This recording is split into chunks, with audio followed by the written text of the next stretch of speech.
Welcome, everyone. I would like to introduce my co-host, Ukumbwa, and I will have him take over right now. Thank you so much, Mari. My name is Ukumbwa Sauti, and we'd like to welcome you to the live ceremony workshop with our elders of the Four Directions.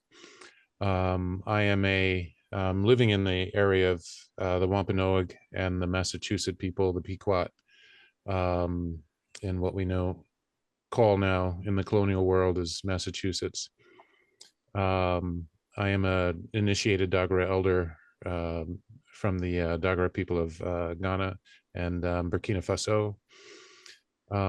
And I will be doing I believe a little bit later, a water blessing with us. So I appreciate being here, and thank you so much for your presence, for your awareness, for your embodiment of things that are important in today's world at this time, as our ancestors have sent us to be present for. And back to you, Mari. And my name is Mari Fix McEwen, Cheneved Saineta Bofrush, Koya Dentus of the Yew Tree Clan Ewing, lineage lands in Kilfinnan and Ulster, residing in the unceded territories of the Tatviam, Tonga, Quiche, and Chumash tribal peoples. I was recognized as an elder for my people in 2015 in Peru by Maestro Hermano Vidal Aya Sanchez and his Council of Peruvian Elders, and was given the task to bring my people back to their indigenous roots, as well as to unite the indigenous people from the Four Directions. That is one of the focuses of this group, Living Ceremony, to educate people on returning to nature and their own true nature, to work together and to make what our elder Patricia Ann Davis calls life-affirming choices. And thank you so much, Mari. If you are listening to this workshop live or via video now, please like and subscribe to our YouTube channel, Ancestors of the Four Directions. The link will be in the chat, and you can also find it on YouTube. Thank you, Cynthia and Shonda, for your tech support on this broadcast, and thank you, One World Network, for broadcasting this event today.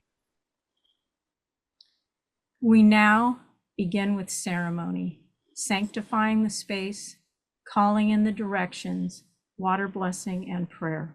We now open our living ceremony.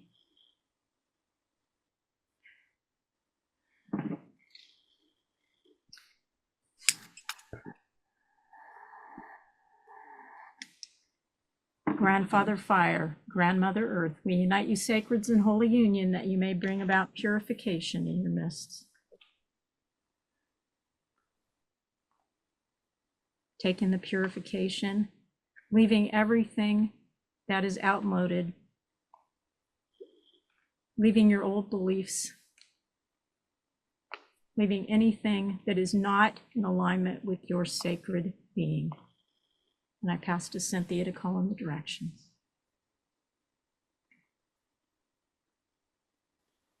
Mijares seri kurumpi. I acknowledge and honor the East, Zvad, and the element of air, Povietska. I acknowledge and honor the South, Bodnia, and the element of fire, Ogiane. I acknowledge and honor the West, Zakhad, and the element of water, Voda. I acknowledge and honor the North, Unots, and the element of earth, Gemia. I acknowledge and honor the above and the below, Nad, Ifod, and I pass to the center. And now I call to Ukumbwa to do his water blessing.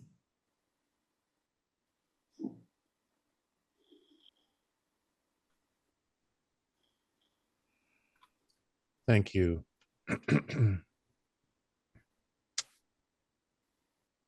I ask us in this moment to be aware where water is, to honor it in its ubiquity, in its completeness, in all the spaces that it occupies, in all the ways that it blesses us. I ask us to be aware of the oceans, of the rivers that feed the oceans. I ask us to be aware of the lakes and ponds, all the streams, the clouds, the mist. I ask us to be aware of the complete hydrological ecosystems of the rainforests, which are not just in tropical areas. I ask us to be aware of the water in the grasses, in the branches of trees, in the trunks of trees. May we become aware of the water inside all of the animals, no matter how small or large, and their relationships to water.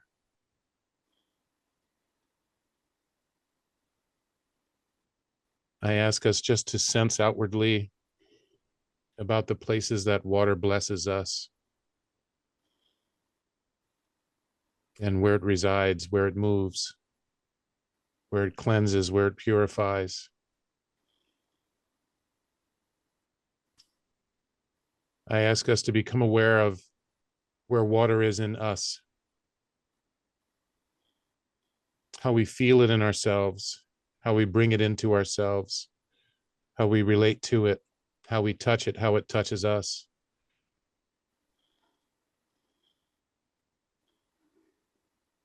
How our heart moves the river of water, the flow through our bodies, how it feeds our mind and our soul, our spirit from within us, how water resides in our cells, in our tissues, in our organs, how water comes into us and leaves us, much like it comes into the ocean and leaves the ocean and goes into the sky to become clouds again, and how it meets with the mountains to then drop its waters and give us life, how water percolates up from inside the mountains, again creating streams and rivers.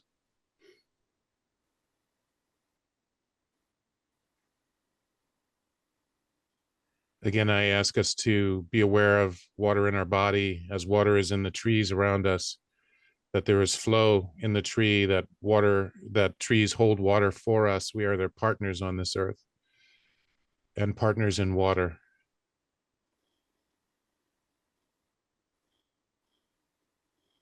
And in the ways that we hold water, and the ways that we honor water, and the ways that we conserve and bless water, we are the blessing of water. We hold as much water as the earth itself holds water. We are the carriers. We are the song singers of water. We are the ceremony and ritual bearers of water. And I ask us in this moment in silence, if you would like to bring up into your mind, into your heart, the names from within your cultures, from within your languages, that water is held sacred, even if it is just the word water in that language, because that is also powerful.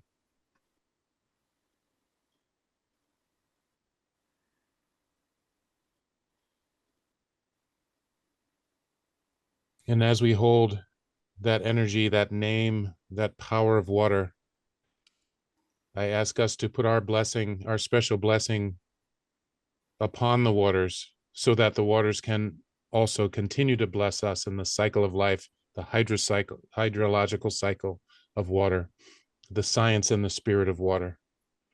As we hold it, as we pass it on, as we rain down upon each other in love and in harmony and in beauty. And as we rain down upon the earth, our own water spirits, may we receive the blessings of water in all the ways that our cultures hold water. And may we honor it, and may it know that we honor it in this moment. as we are partners with it. Asante Baraka Kwan, Baraka Kwan, Baraka Kwan. Thank you. Uncle Raul, we would love to have you sing us in.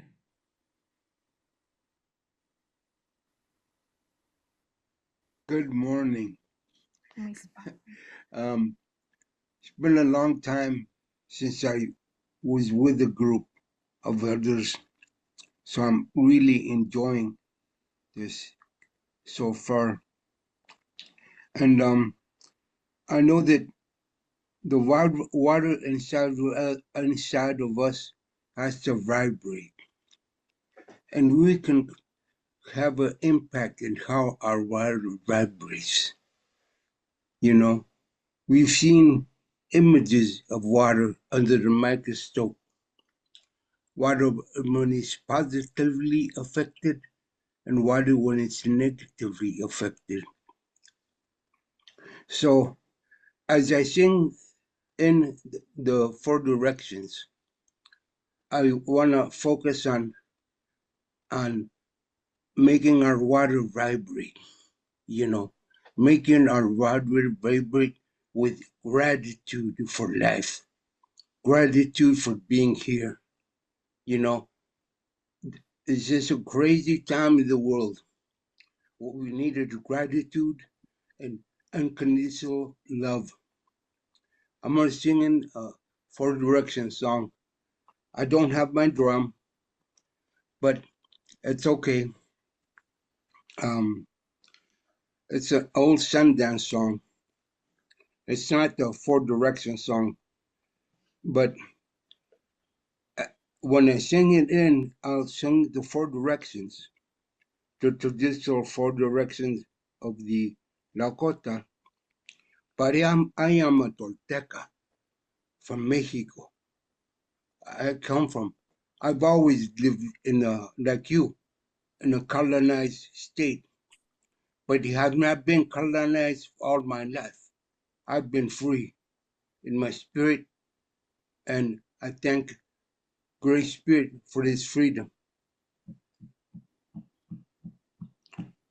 Ahetuayo chawaquiero, ahetuayo chawaquiero, Uyonjata wajianta, uyonjapata, hey. Itokajata wakanta makata, ahetuayo chawaquiero namacuero, hey. Ahetuayo chawaquiero, ahetuayo chawaquiero, hey. Uyonjata wajata, uyonjapata, hey. Itokajata wakanta makata, ahetuayo chawaquiero, hey.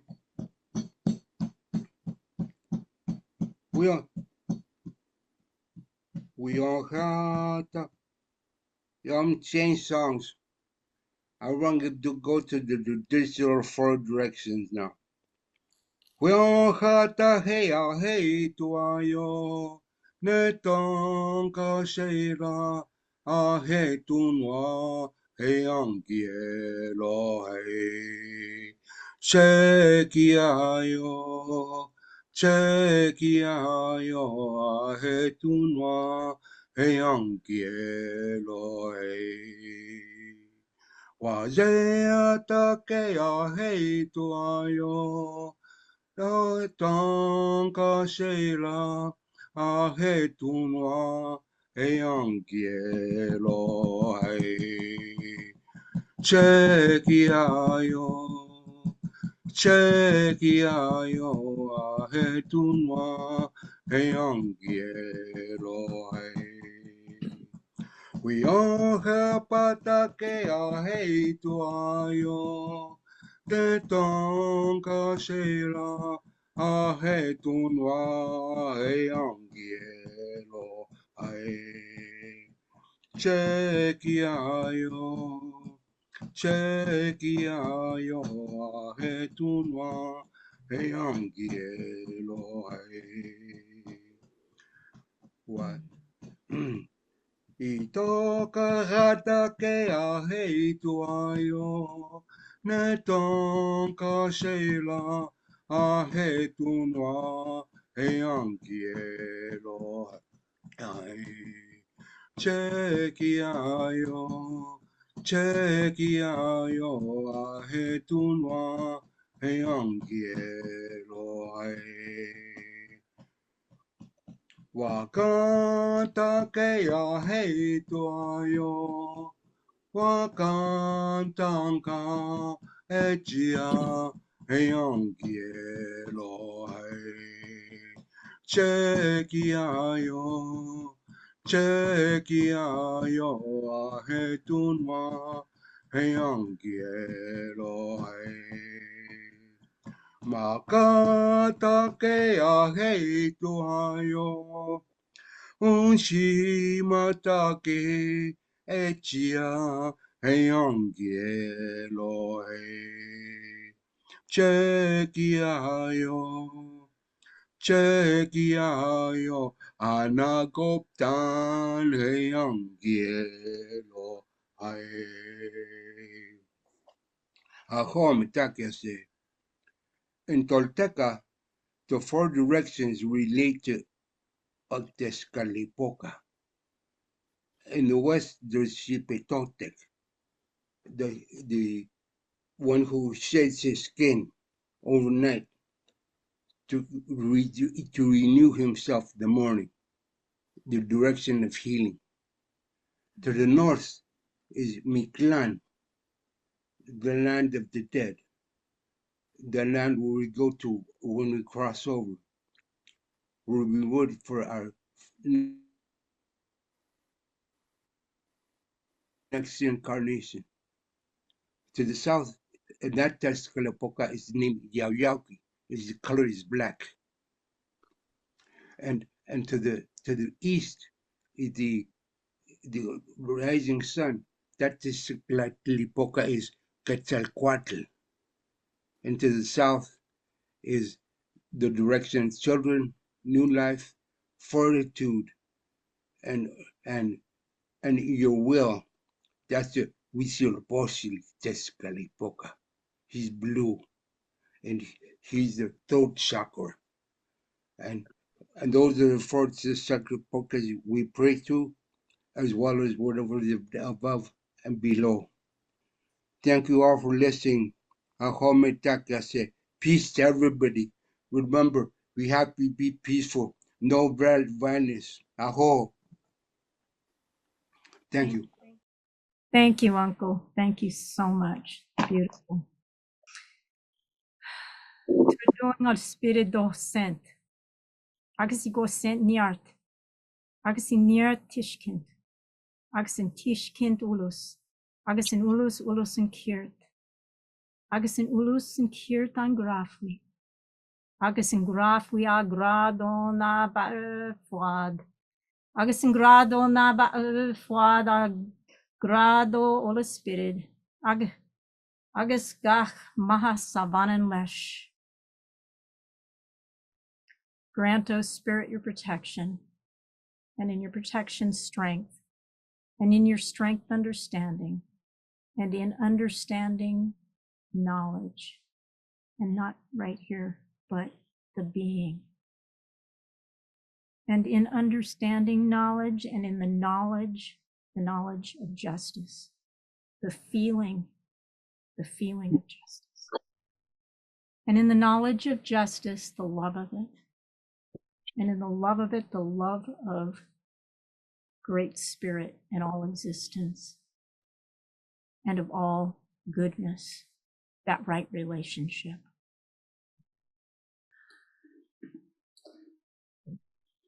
Under the divine law of our primordial nature, the truth, love, justice, and harmony, the understanding of the law of interdependence, I hereby open this living ceremony. This opening is a continuation of what is essential in ourselves. Here we seek to find, make aware, and embody the truth of our nature, the clearing of all delusions and illusions, and the caretakership of the very life we are in service to. In this congruence, we attain peace in ourselves and in the quadrants. Hello and welcome, my relations. Let us close our eyes, listening deeply with our hearts so that we may open the door to healing within ourselves and between us all, knowing that even if our discussion triggers wounds, defense, feeling misunderstood, or pain, that what is arising is a signal that Spirit is calling these things up for reevaluation. Let us look deeply into the mirror of what our elders and brothers and sisters experience in compassion and understanding, seeing in it the reflection of our own hurt, pain, needs, wants, and aspirations. Knowing there may be obstacles to overcome and misunderstandings, however, with love and openness, all things are possible. So I dedicate this prayer and this workshop to this process. With enough love, we can get through anything to understanding and common ground. If we look boldly at the shadow within us and in the outside world, we may find that it no longer holds sway over us, and that we free ourselves from any illusions and subconscious patterning. I call to the heart within us that knows no fear, that seeks to set things into harmony, that dares to walk and live by the path of greatness for the healing of earth and all her peoples. May we look to this heart and know that together we have the power, no matter what it may look like or what we may have been told. The power to step into this alignment with life and each other for the good of the whole. And may we have the courage to make that a reality. Please feel yourself expanding into the whole of life, holding hands with each other of like heart and intention, dropping unneeded defenses, the outmoded hardening of the heart, fear, looking courageously into the mirror, forming a new way that is in alignment with love and life itself, your original nature.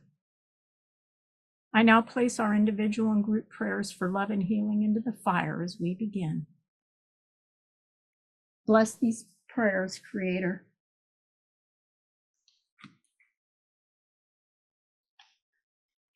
Duhas, all my relations.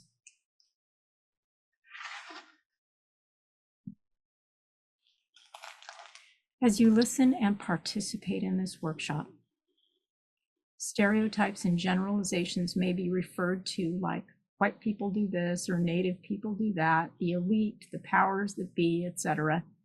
Know that these generalizations are markers of tendencies in the society, that we are working with them just to make some headroom into larger issues.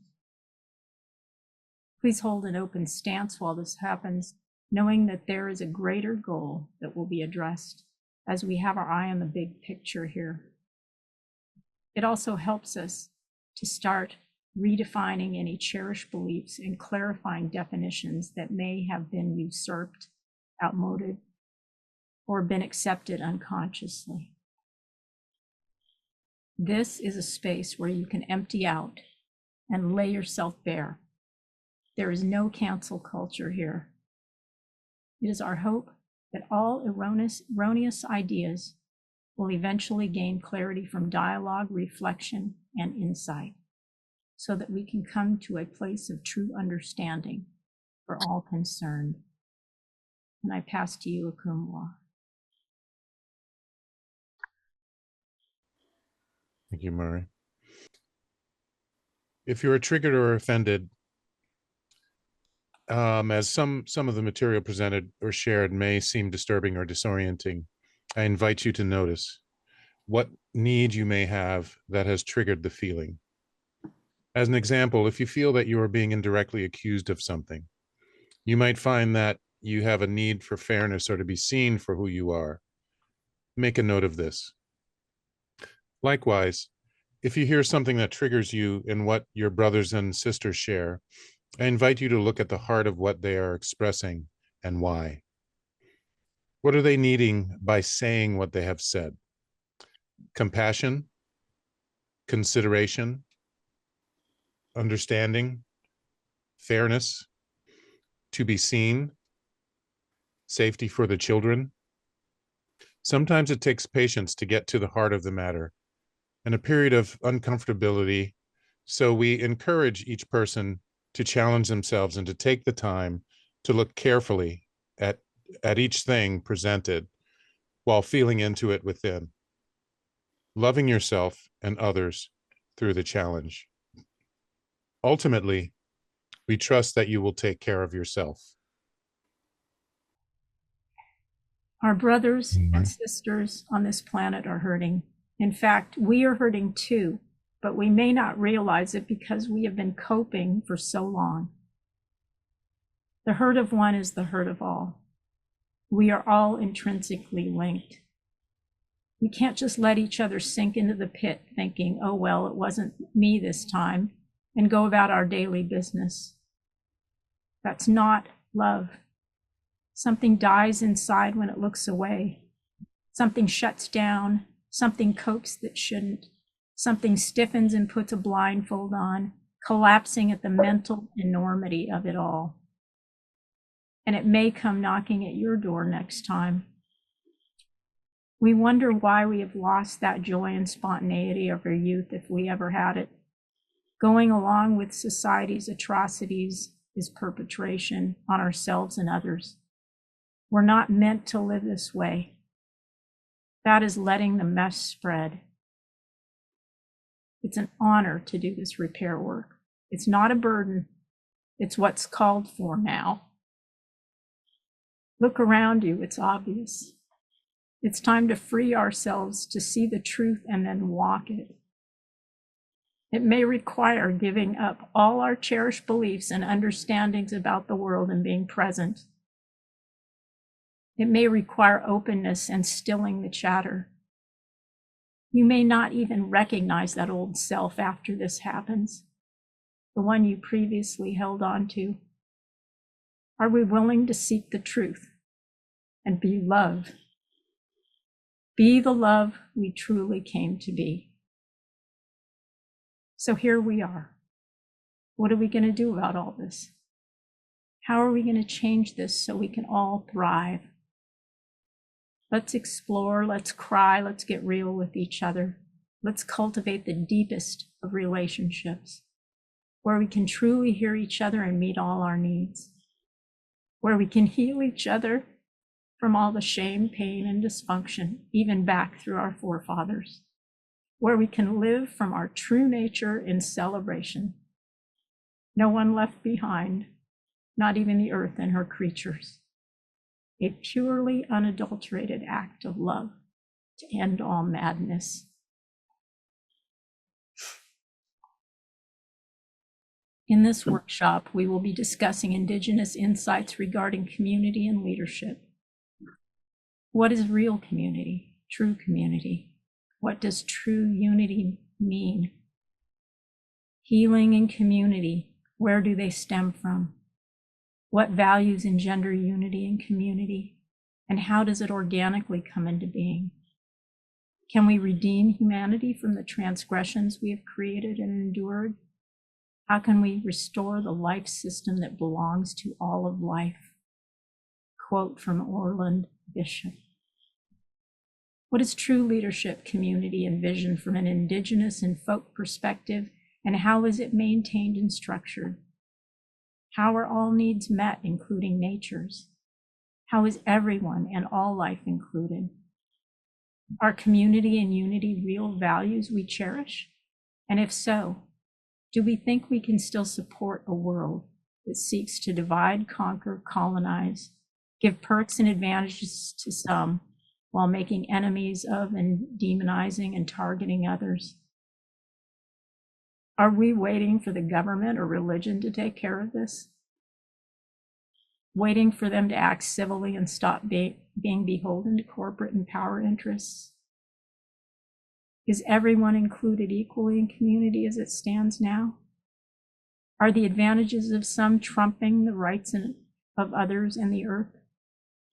Does legislation really change anything? Or is it something else that is truly needed? Recent elections have certainly highlighted the rampant polarization in the United States, as well as the extremely divergent ideas of how people should live on this planet, what is acceptable and what is not. Voiced values seem to be in question as many officials, corporations, individuals move to make exceptions for themselves and their peers to the detriment of others that are not seen as part of their agenda or constituency. The earth and her peoples are suffering from this. Jiddu Krishnamurti says, "It is no measure of wellness to be adjusted to a sick society." Is this way of living sane? Is it considered leadership? Is it healthy? And what can we heal within ourselves and change to pull our energy out of the old paradigm and align with what is truly congruent, seeding a new vision, a sacred dream aligned with what is natural, what is innate? What do we need to realize about ourselves and others to heal this for the benefit of all? What do we need to stand up to and say no to? And how do we do it in a way that benefits all life? Can we deeply listen to others and all of creation? Can all of our hearts be opened? Can fears and prejudices be assuaged, seen for what they are, a mental construct? Can changes happen without inciting major issues? Are there better ways than others? When do we need to insulate ourselves in our groups? When do we need to reach out? How much courage, conviction, and openness do we need to bring this forward, to take this on in our lives for the good of the whole and the coming generations? How do we move towards mutuality and understanding? Welcome to our workshop, and I mean our, because we're working on this together. We will explore together how to bring ourselves back into balance, sanity, congruency, community, deep and real connection, a shared purpose, and what Patricia and Davis, our brilliant elder that's sitting with us now, would call the humane. Our first presenter, Elder Brother Les Malbon, is a sun dancer, a permaculturist, and a community builder. He's part of Chief Reuben George's spiritual community in the colonial settler colony currently called Canada. Les, we would love for you to start us out on this topic of community, leadership, and healing. Please introduce yourself and share what you were inspired to share on this topic. Well, good morning, everybody. I'd like, first of all, to thank Mari and Ukumbwa for opening. Really grateful that we started with ceremony today.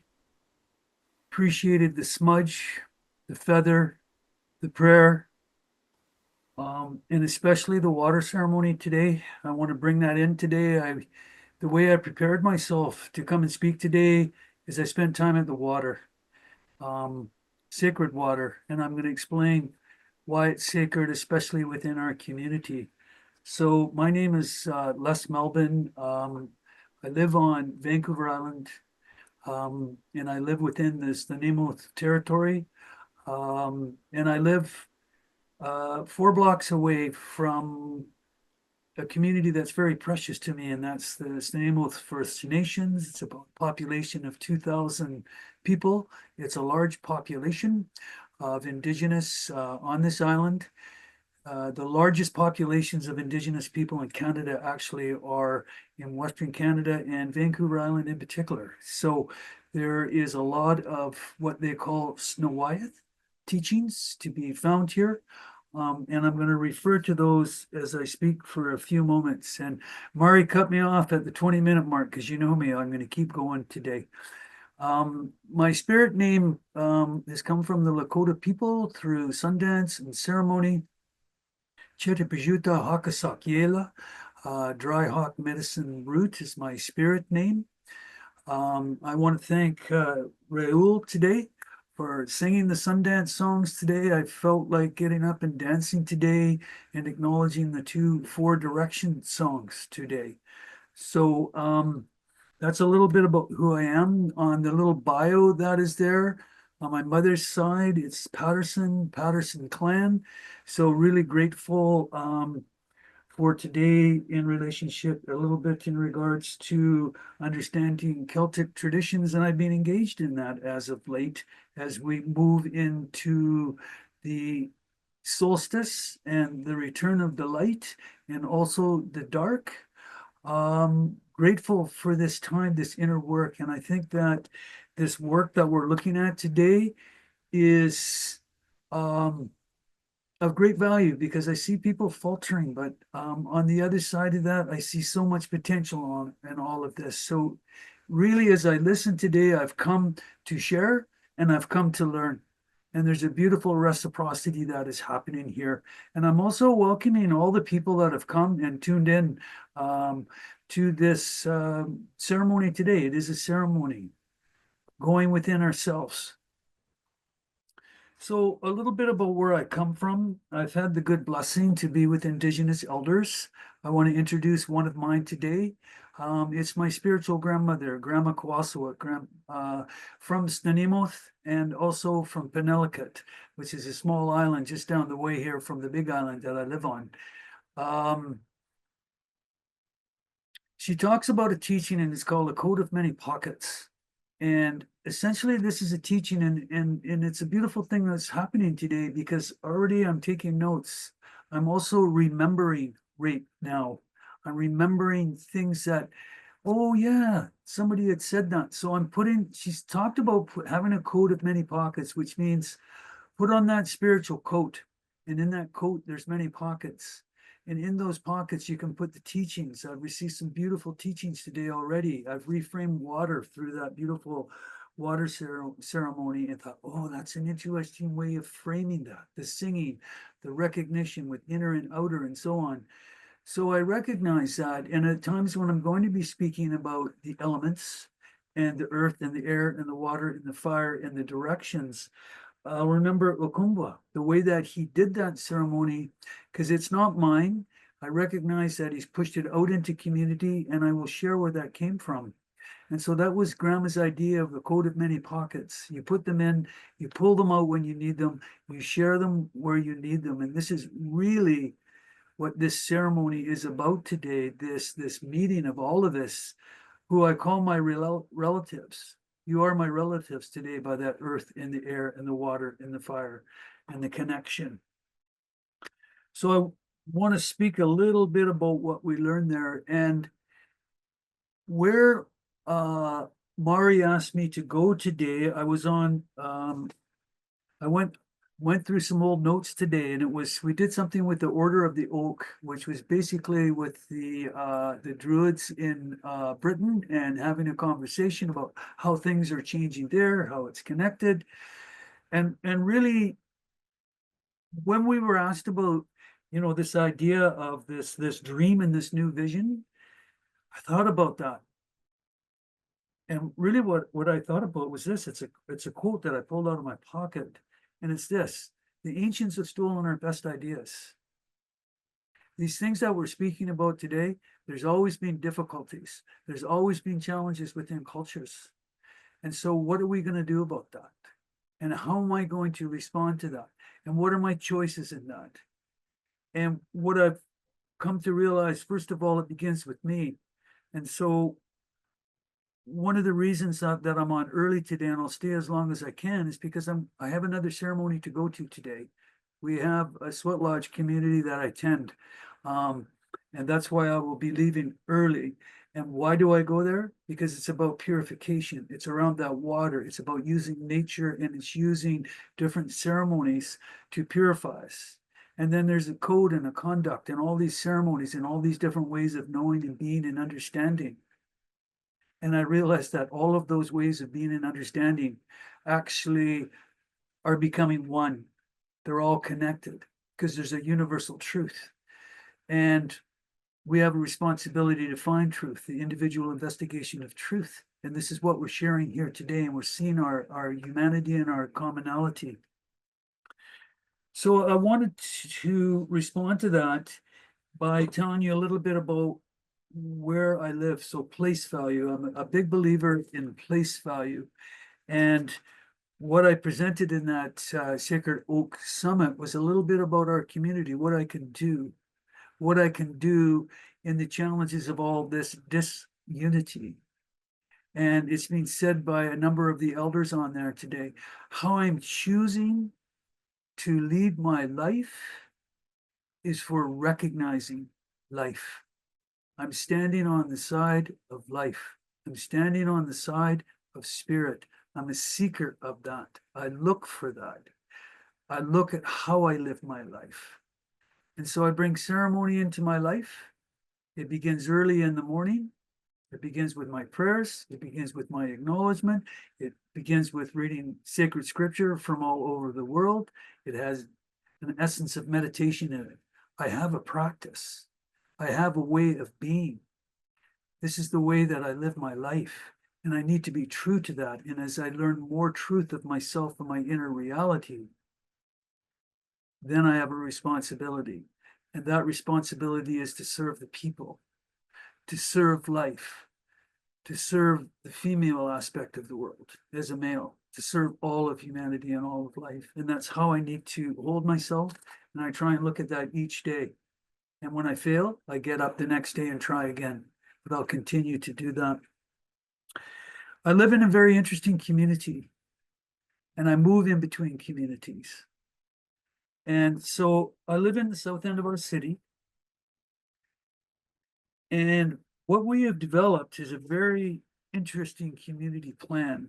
And we have a nonprofit group here called the South End Ecological Development Society. And in that society, what we're doing is at the heart of that, we put the Tummuth. Here they speak of the Tummuth, the land, the Sule, the soul of the land. And we're teaching children. And we've come to a realization, I'm an educator, I'm a professor at the university here. And what we're doing is we're creating the teacher to come back, teaching the children to come back to nature. If we get them in nature, if they engage in nature, they will fall in love with nature. And therefore they'll look after that. And that's core. So I'll tell you about our neighborhood. I'll tell you a little bit about our initiatives. Because really, when we talk about today, very aware, hyper aware of all the challenges and disunity in the world. My reaction to that is an action. And the action is something that I call fierce light. I need to put my prayers and what I believe into action. And the way that happens is through community. And we have unity in community. We got to find our peeps. We're finding our peeps today. We're finding our people today. I will leave here resourced today because you're speaking my language and there's hope that lives here. And I think that hope is a big thing in the world today because there's a lot of people that are losing hope. And the responsibility of a group such as this, the elders of the Sacred Four Directions, is to bring hope back into the world. And we know how to do this. And when we stumble, we look for each other. And that's why we need community. That's why we get together for ceremony or bigger ceremonies like Sundance. Our community here runs on ceremony. We bring everybody in. Everybody is welcome. To prepare for today, I went down into a forest that is very, very close to one of the local schools here, the elementary school. And this is for Ukumbwa. What was amazing about today, because we've been stewarding the land there with the children. the return of the salmon in the small creek that we have hasn't been there for 30 years. They were there again this morning. About a month ago, as I went down there, we've been stewarding it. We've been cleaning it up. We've been bringing the school, the community there, the children there, a nature school, creating nature places for children. The curriculum is. I saw chum salmon in there. There's 5 species of salmon that is on this island in this area. And I grew up here as a child. I know exactly what they are. I've fished them. I've nurtured them. They're an essential and core part of our community. And they're back. And they're back because there's been stewardship. And we've done it with the children, and the whole community has been engaged. And today there was a second run of salmon in there, and that was the return of the coho salmon. I was there with my wife, and it was a heartfelt experience. They're back because we've given them a chance. We need to give our relatives a chance, and everything is interconnected. So that water ceremony there today, putting tobacco down, thanking the water spirit, thanking for those people that look after those things. We need to come back into the garden. We need to come back and look after things. So here, we have what we call an agrihood. In 2018, that was a new word that was put into the lexicon, into the dictionary. And it means where we're actively engaged in local food production. And what's happening is all the neighbors have got together. They're tearing out the front lawns. They're growing food. We've put a food forest around the school of this year, of which we produced over 2,000 pounds of fruit. And we do this with the children, the school gardens, an Indigenous garden with elders. We've put 5 separate food forests out within the community, and we've created places for nature space for kids to play. Well, it has changed the community. It has brought the community together. There is action there. It's what I call fierce light, spirit into action. And the community has come together to celebrate that. And it has pulled us together. It's a safer community.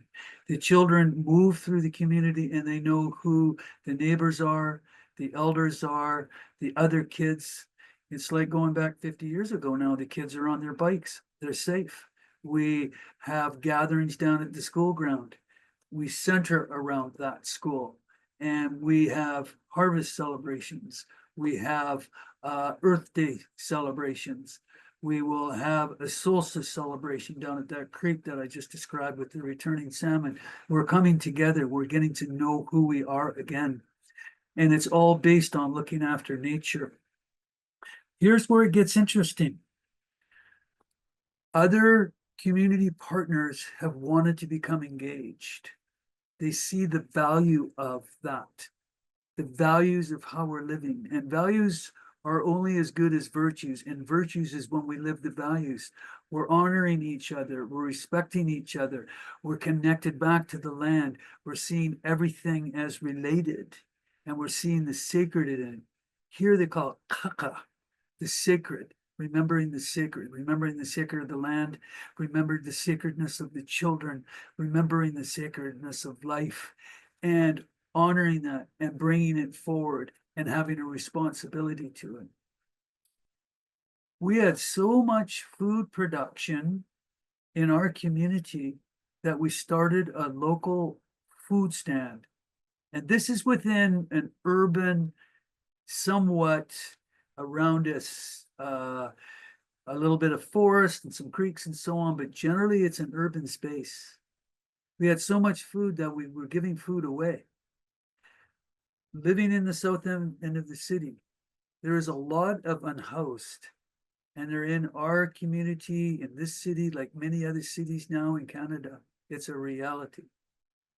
The people have been coming. The people have been coming for food. There was a remarkable thing that happened this summer for me, and it really shifted my consciousness. There was, when I went to that stand to give some of my produce, and we also put other food there too, when the children go to school, they go by this stand. And many times the parents will stop with the children. We put extra food there because that's what's feeding the children for the day. And then people started putting out things like clothing and other things that could be of value. And then what was added to that was wholesome food. And I was standing there one day putting things in, and I turned, and there was a woman in her 40s, and she was unhoused. And we all have some way of framing up what that looks like. And it caused me to look within myself, because as I spoke to her, a relationship and a connection was being made. And I said, "Good morning. What brings you here today?" And she said, "I'm here because of the produce, the organic produce that is here, that has been given away. Because I am somebody that has been vegetarian all my life." Boom. There's somebody that's coming. I could easily put her into the box: homeless, drug dependent, all the other things, the way that we see homelessness. And there's her story. What is her story? Where did she come from? How beautiful to share that moment with her there. So we open our community and we put those things there so that the people can come and we can make connection. This is all about connection. And all this business that's going on in the world, for me personally, and I think for a lot of us here and the ceremonialists, it's a call to action again. I'm not going to be taken down by that. I acknowledge it. I see it. I have compassion for the world and myself, because it is hard. We're mourning our vanished kin. We're mourning loss. And at the same time, we have a responsibility. And many of you obviously have heard of the 7 generations. We need to look after that. You know, Raul was talking about Mitakiyoyasi, talking about the idea we're all related. Here it's called Aiskolo and not Samat. And that's basically one heart, one mind, connecting the mind and the heart, coming together. And I have a good feeling when we become one. I had a good feeling when I walked away from that food stand, because that person was being served and serving all of life. And so we begin to serve things. We serve the trees. We are now in a project in the neighborhood, and I'm writing it up tonight, actually, working with something called Tree Canada. And the proposal is to bring more trees into our community. Right now, this little development co-op that we have here within our community, we've planted over 300 trees, many of them fruit trees. And now we're putting shade tree in. Down at the creek, we've become stewards of that creek. We're teaching the children how to be stewards of that. And it's now in the grade 6, 7 curriculum at the elementary school.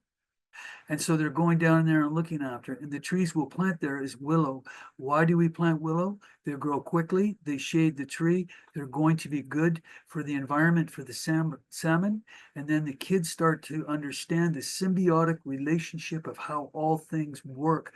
They're not just sitting in the school and painting a picture of a salmon or a tree. They're actually down there planting those trees. Hands are in the dirt, seeing the water, examining the water. And then we start to do where science and spirituality meet. We understand the science of it. Oh, the water's getting too warm for the fish or the small tadpoles in the summer. We need to shade those things.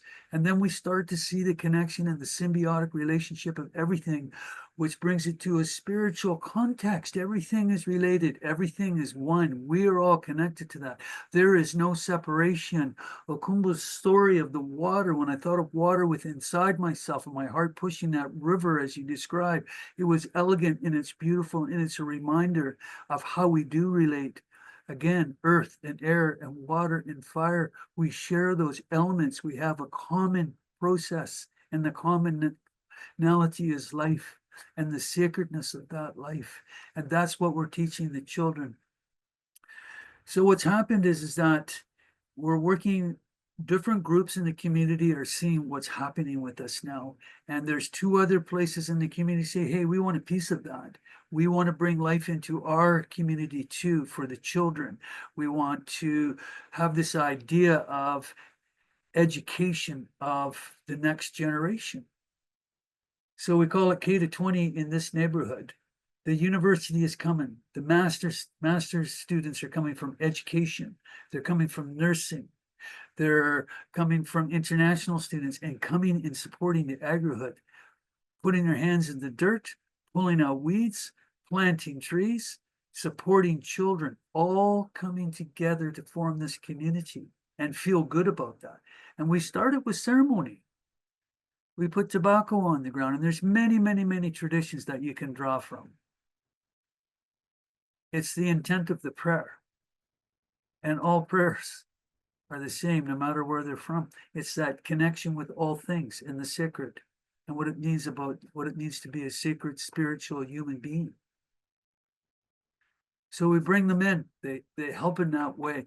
We work at the school, we work with all the kids, they come out, we work with the teachers. We work with the local high school, they also come up and work here. And then we also have different cultures that get involved too. We see our brothers and sisters in that. The local Sikh community came up and we put in 30 trees last spring. And we had pakoras, and we had samosas, and we had chai tea, and we began with a prayer. Not our prayer, their prayer. All prayer is one. All things connect like that. And so community comes together. And for me personally, I feel a little bit like Mr. Rogers in the neighborhood because I get to know all the kids. And I see the sacredness of them, and I see their parents. And this is one of the most beautiful parts of that building of community and unifying. We have an overabundance of young families now in our neighborhood. And the reason they're coming is it's a safe place to raise their children. So life is coming into our neighborhood.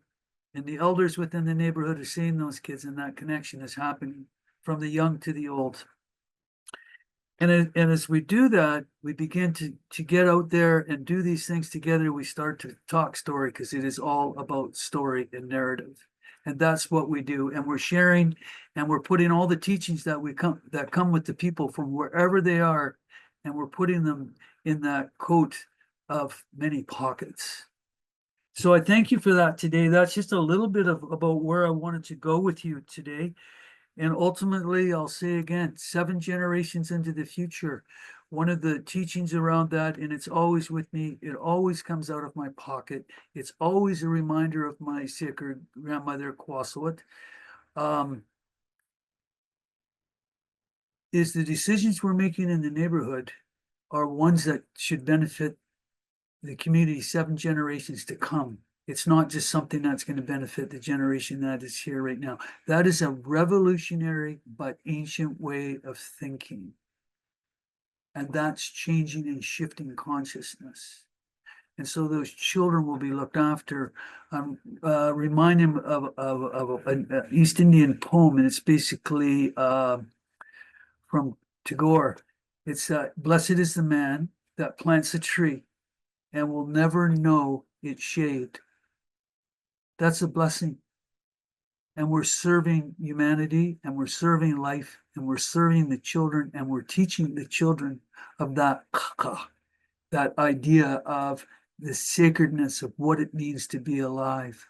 And we see sacredness in all things. Or as the Buddhists would say, the blessing of all sentient beings. And if you ask me right now how I feel to describe this, radiant, enkindled, encouraged, and hopeful. And this is the message that I believe that we're here today to be hopeful. What can we do? And it's that internal work we do ourselves, and it's the external work of taking that internal, meeting it there, and going into community and making that offering into community. So, Mari, I'm not sure how we're doing for time. I don't want to overstep that time. You've done perfectly, and we're at your time now. And Ukumbwa, would you like to speak next? Yeah, for sure. Thank you. Thank you so much. I want to thank Les for his sharing earlier, and the beauty that comes with that story of community, of engagement, and I remember you saying the hands in the earth, hands in the dirt, if you will, in the sacred soil. I think there's something very powerful about that. Sometimes when I speak about someone who seems to be ungrounded or, not connected in some kind of way, I say they don't have any dirt under their toenails, maybe not poetic, but indicative of how oftentimes we forget the simple embodiment is the profound embodiment, that to touch the being of earth, to touch the being of water, to touch the being of stone, to touch the being of spirit, to allow the embodiment to come alive is the gift of the moment, is the gift that we receive and the gift that we give. So thank you for all of that. It's very, very powerful. And it was a term that came up for me, a statement based on what you said, Les, that I think leads into what I wanted to share today, that we are forest. I think of the connections of the people there. And one of the things that I wanted to mention was about, the mycelium network that exists below the earth, that exists with the fungi and the roots of the trees, that allows the trees, the forest, to communicate with itself. When there's illness, within one or more trees, that some of the trees will then send healing energy and nutrients to those other trees to help balance them and to help bring them back into being more alive in the community. It reminds me of, and I guess I just want to say the word network again. The network. There's an activity that happens there that is so important to the community that you talked about, Les, but is so important to what I often call the original and best classroom. Now, I've spent 16 years in higher ed. I've spent more years in community education with youth groups, things like that, other organizations. So I spend a lot of time thinking about education. But the original and best classroom is nature, is the earth, is the elements. As I spent all that time in square rooms and buildings and campuses and things like that, the work that we do in those rooms is bringing the world in to those square boxes. And that's what the work of teaching becomes in the modern world. One of the things that I would do with my students, and I taught media studies, so we talked about elements in the world, social justice issues, society. I also taught video production, and in both of those areas, I always wanted my students to go outside for at least one class in the semester. And some of the most profound, in my book, the most profound educational experiences came from being outside. One of the things I would ask the students to do, I would invite them to take off their shoes. And, that was met with certain joys and certain resistance and certain like, oh my goodness, I'm going to get wet, or something like that. And I'd say, well, yes, it has rained and you will get your feet wet, and it's just indicative of how we in a modern world have distanced ourselves from the simple and profound connections and embodiments that teach us in this most profound and first and primary classroom that is all about trees and birds and slugs and plants and other people. So this concept of we are forest is important. And yes, this is not my only tree background. I'm just going to say that out loud. I like trees. Trees are our partners.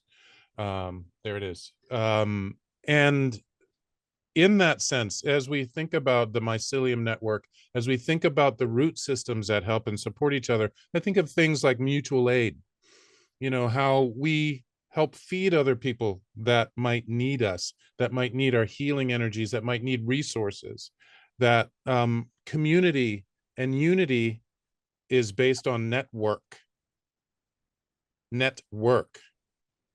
of people doing things for other people, of feeling things and noticing each other and seeing each other and validating each other.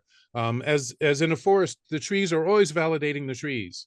The trees are always being absolutely trees, and they're doing the work of trees, and it is our job to do the work of humans.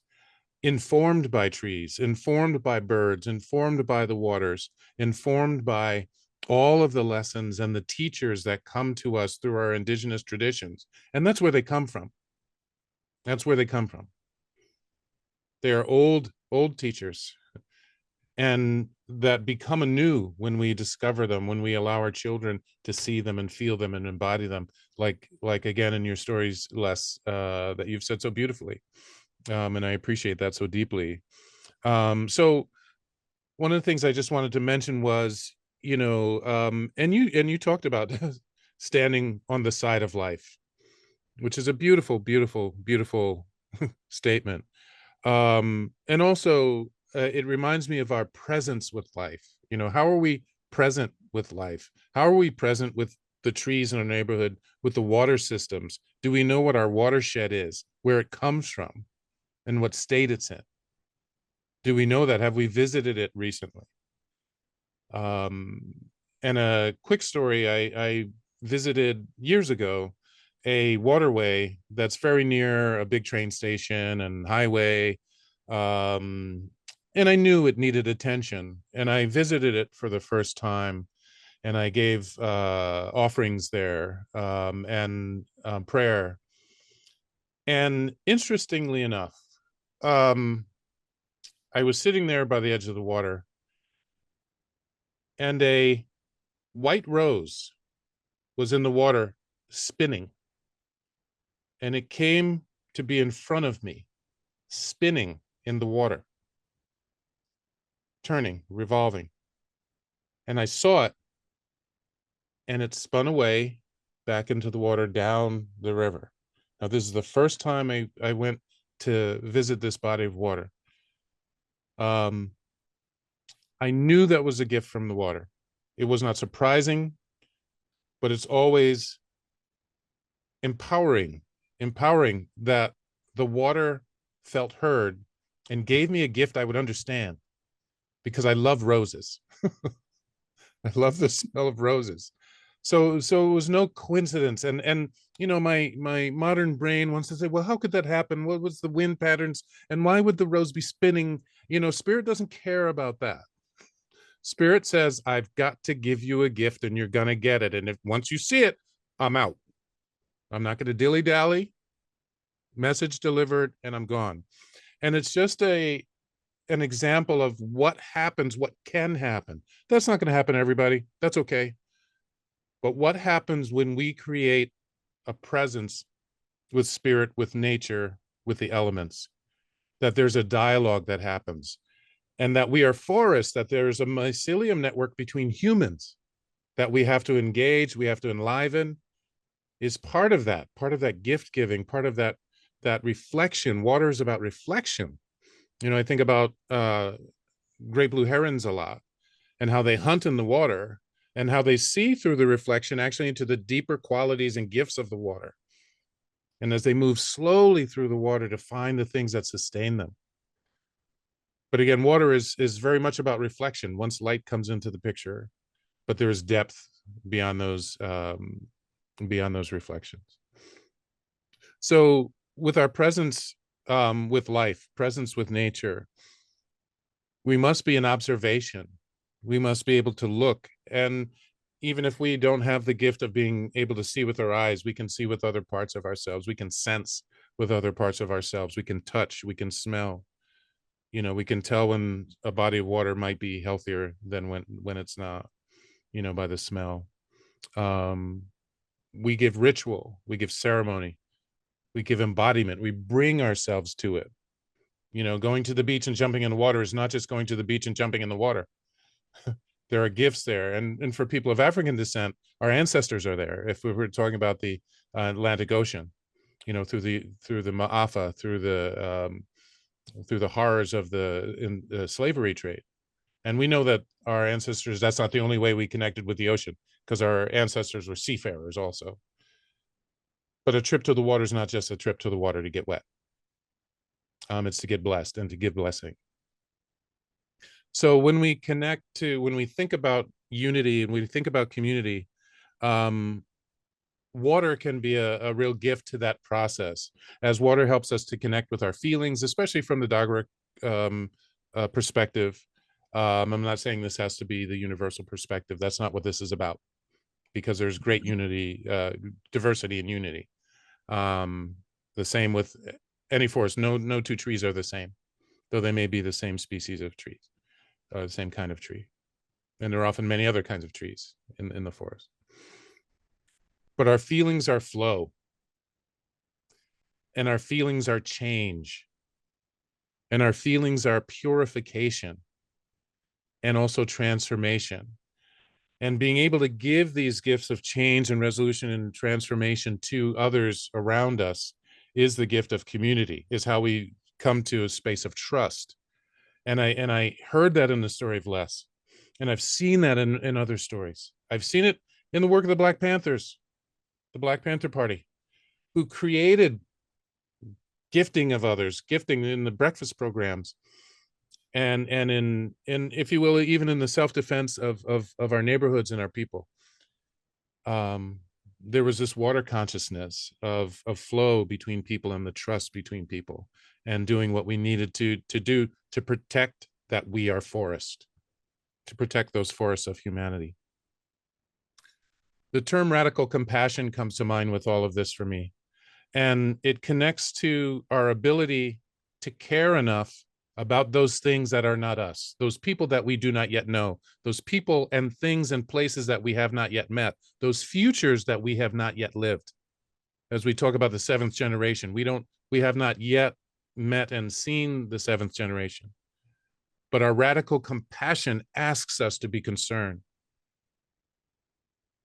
and to do things in right relationship with that seventh generation, that's sixth and fifth and fourth and third and second generation.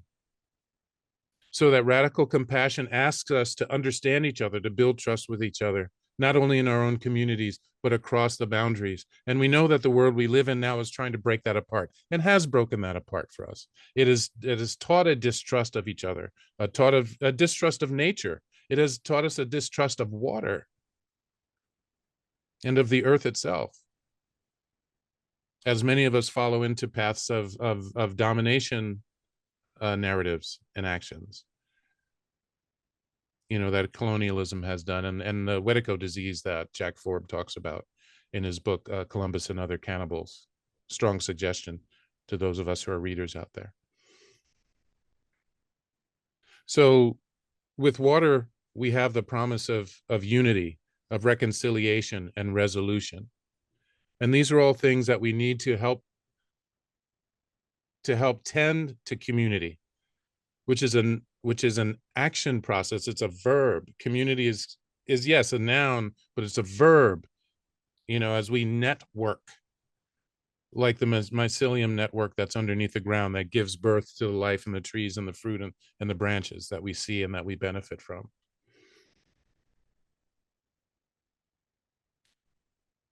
And if we are river, we are new in every moment, though we are still river. As the water comes coursing down the stone and the earth toward the ocean, the rivers are examples of that newness that we are, that refreshing, powerful motion. Even a slow-moving river is still a river and is still making itself new, bringing new water, new life, spreading that life process through the land as it goes to the ocean. If we are ocean, we are holders of all of those pathways. We are the unifiers of all those pathways. In some cultures, indigenous cultures, it is said that the ocean is the great mother, is the great source of life.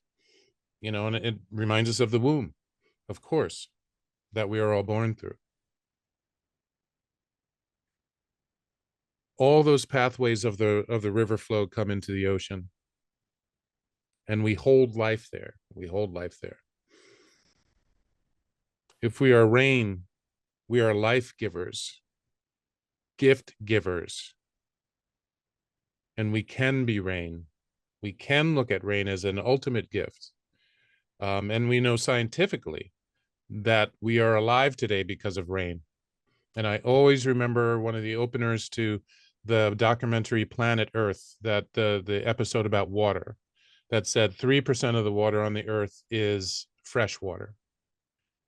1% of that water, of all the water, is drinkable water. And I heard that it's 0.9% recently of all the water on the earth is drinkable water. So it reminds us of the urgency to be present, to be in community, which one of the things that empowers community is mutual experience. And just as it's been said already, ritual is part of that. The work of the network, the mycelium network of humanity, the World Wide Web of life, our connections to all that is part of that mutual experience. And that's the wisdom, the deep, deep gift of Indigenous culture, which I always like to say is the longest running peer-reviewed system of information known to humankind.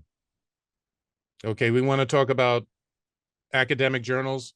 They do not hold a candle to the thousands of years of peer-reviewed, culture-reviewed, people-reviewed, baby-reviewed, elder-reviewed, grown-up reviewed, teenager-reviewed success and changes in our traditions. All right. So again, this mutual experience that we have together through life and ritual and living, doing the work of the network of life is part of what holds our communities together and can hold our communities together. Our embodiment in nature when the colonial world and the dominating world seeks to break us from this. This is why I've always had a problem with Android robots and things like that. And even cell phones. I have a cell phone. I have a computer. We're all in computers. I have a cell phone. But how we connect to these things and how they take us away from nature is a real connection. One of the greatest examples of educating that happened out, or learning that happened outside of the classroom, was when I took a video class out to a local pond, very challenged pond. You know, they had the booms to pick up pollutants and things like that, but had great big carp and turtles, snapping turtles, heron, two kinds of heron all around. And I remember asking the students just to stand there. And I asked them to put their hands here on the side of their face. And I said, look and see where you can see your hands to the side.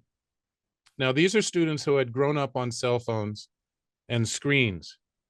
They did not realize that they could see 180 degrees because they had been trained to see this by the technologies they had been given by us. You know, we made those for them and we gave them to them and we're teaching them through that. But it was very profound in such a way that one of the students questioned why he was doing video production. And I thought, wow, what a brave student to take input from this day from nature, where they actually saw a live heron. And we talked about how beautiful some of the digital technologies and videography and filmmaking is. So beautiful. It's so beautiful, amazing what documentaries can do.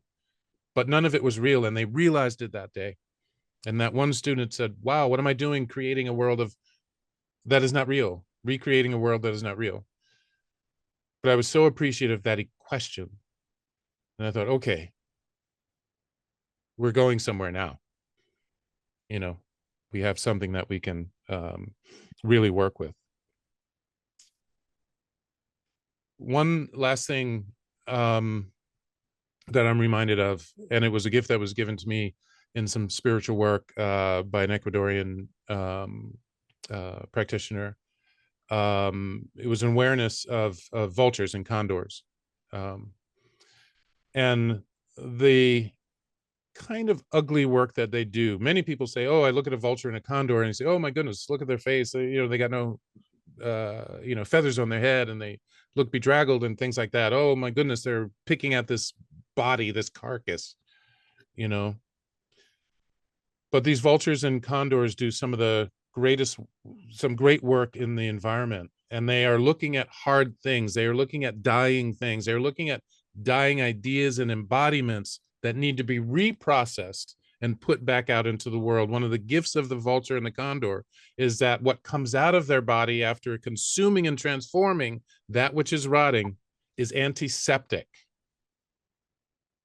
They create an antiseptic output from rotting nature, things that need to be recomposted and decomposed. They do a cleansing job on this earth, much like water does, much like nature does, in its relationship to water. So I just bring that up again to remind us of some of the work that needs to be done in community, that we need to look at hard things.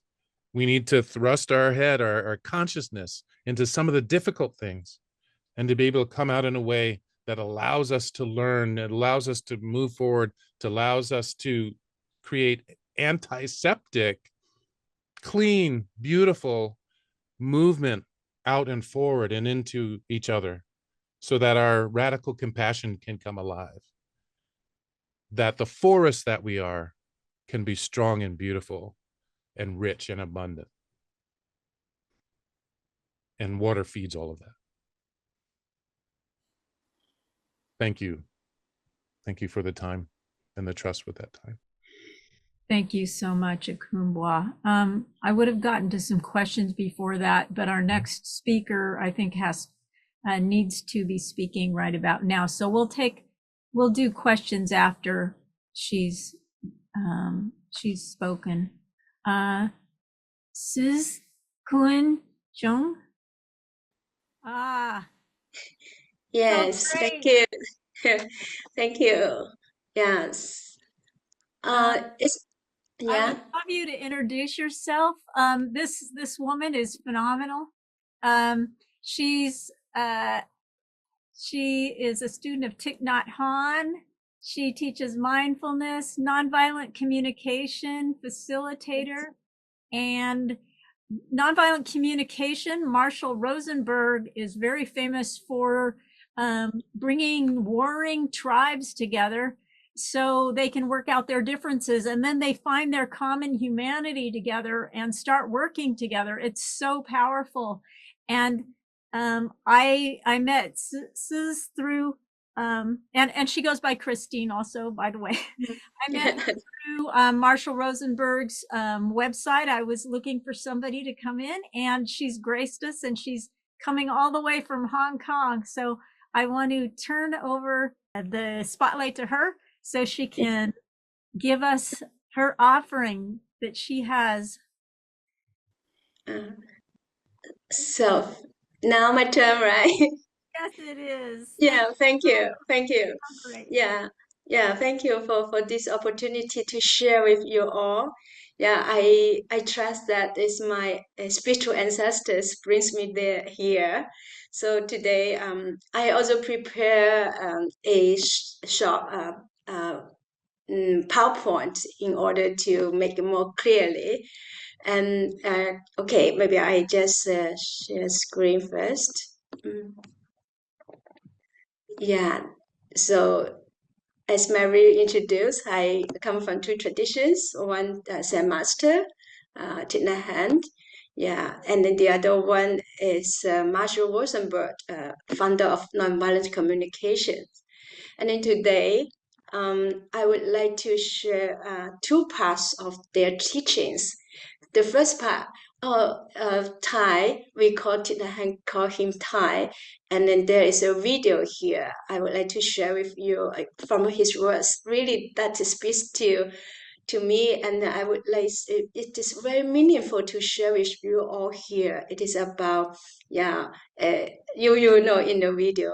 And the second part, I will share a bit of nonviolent communication, also some words from Marshall, and then at the end I will share some practice, a little bit a short practice with you all.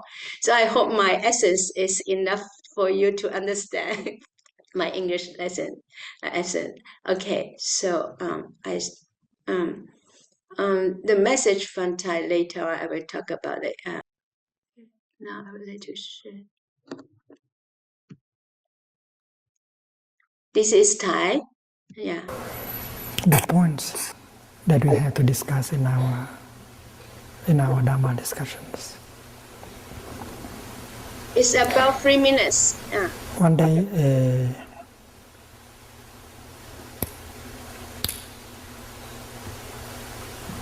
the leader of the Native American community came to me.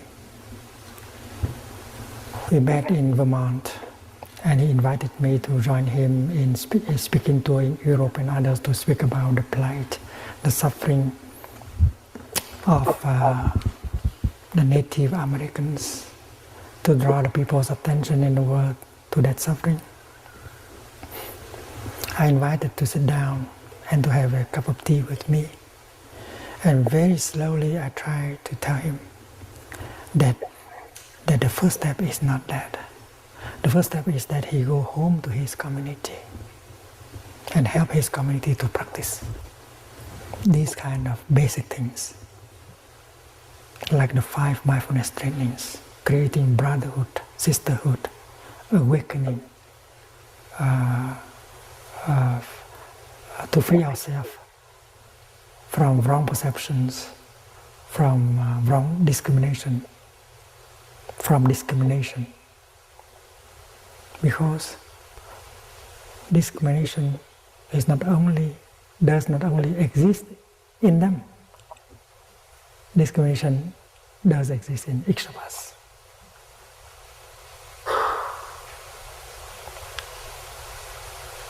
We have both hell and paradise in us. They also have hell and paradise in us.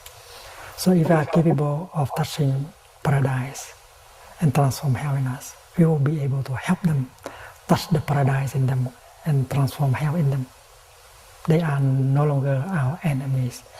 They are the people we want to help, but we have to help ourselves first. It's not a problem of protesting, because we can see them as victims of their wrong perceptions, of their own ignorance and fear and violence. And that is why, to me, it's very crucial, it's very urgent to go home to ourselves and to our community and begin the real practice. The practice of mindful consumption. Okay, yeah. So Ty just shared with us message from him. It's very urgent to go home to ourselves and to our community. And he mentioned about the practices, 5 mindfulness trainings. I will share a bit later. And build brotherhood and sisterhood, and then free from possessions and discriminations. And he said, first of all, we need to help ourselves. 2 parts. The first part is about touching the paradise in us and transform hell, Hell, in us. And then so that we can able to help others. He said, those people who suppress us, attack us, make us suffer, actually, they are victims of their own ignorance, fear, and violence. So this is a message from Thai. Okay. And yeah, the 5 mindfulness trainings is very crucial practice. There is the sources, you can have that. I will send it to Marie, so that you can have that. The first one is about reverence for life. The second one is true happiness. And then third one is true love. The fourth one is loving speech and deep listening. The 5th one is the nourishment and healing. So I won't have time to share here, but just let you know this is very important practices. Yeah. Now I would like to go to about Marshall. Yeah, he talking about social change. And then he said in 2005 in a retreat in Switzerland, is in a session about social change, he said, if I use nonviolent communication to liberate people to be less desperate and to get along better with their family, but do not teach them at the same time to use their energy to rapidly transform systems in the world, then I am a part of the problem. This is very strong words as his students, and then I'm essentially calming people down, making them happier in their life and living in the systems as they are. So I'm using MVC as a narcotic. So that means he's really inviting us to thinking of yourself, transforming yourself. At the same time, you need to take actions for the social change. So before we for anyone being certified, you have to have vision, or you need to write something about, or how do you do, or how do you live with the social change. Yeah, okay. So to be short, I would like to introduce there's 4 steps of MVC, that is short for nonviolent communication. So MVC means nonviolent communication. So there are 4 steps in seeing things and in listening and expressing. One is observation, that is what is really happened. And the second one is about your feelings.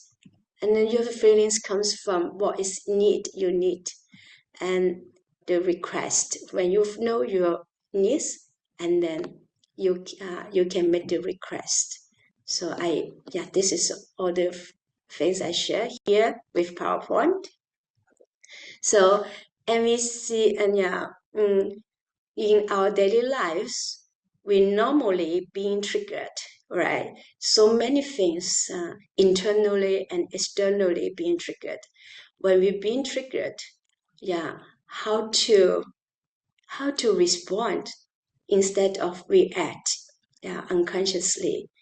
So in MVC, most of the MVC part is about listening. In Marshall, today I would like to share some practice because for social change, or Dineh had mentioned about an Buddhist, engaged Buddhism, we need to go out to the world. But first of all, we need to come back to ourselves to transform ourselves. In each moment, how can be coming from the energy of peace and calmness? So we need some techniques, we need some practice, some trainings. So in MVC, Marshall, use the symbols, 2 symbols. One is the giraffe to distinguish giraffe, and then the other one is jackal. So, and then this is about how our ways of thinking and our languages. 2 types. Use these 2 types. This is the jackal language and thinking that is represent, block the way of our thinking, and language block our compassion. And the giraffe represents how to create connections. So for example, when someone tell me, Christine, you are so selfish. So I can listen this message as jackal. Jackal have the ears. With the jackal in, if I take the jackal in, that means the ears coming inside, then I believe the message. I believe that there is such a thing called selfish. And I believe that I am the one, really the problem. So I would say myself, oh yeah, I'm so emotional. I'm not caring of people. This is the, jackal in. But normally, and we also at the same time, we believe that, and then also we have the guilt feeling, and then guilt, shame, and depressed. I'm a little bit nervous at this moment, so I take a deep breath. Yeah, it's not my language, but I'm normally speaking my Cantonese. And yeah, so we will have the depressed, guilt, shame all the time if we take things personally. But most of the time, people also do that, jackal out. That means instead of being depressed, we judge people judging me. So I feel angry. So in our daily lives, we normally coming from the energy, the emotion, depressed, guilt, shame, and angry. So all the time in this emotion, and then we act from our emotion, and then we have the conflicts. We argued, and then so that is we cannot be coming from the place of peace that we normally regret what we done. So instead of doing that, we wear off the giraffe ears. Yeah, giraffe ears. And in MVC, there are also giraffe in. If giraffe in, that means I can give myself empathy. Yeah, so when people say that you're so selfish, so I feel, oh yeah, I feel sad when hearing that. Yeah, I feel sad. I need my efforts being seen. I want to be seen, my effort. So this is my need. Yeah, I want respect. I would like uh, to have contribution. So that is my need, not getting mad. So I feel sad. Yeah, and then from there, I know my need of a contribution.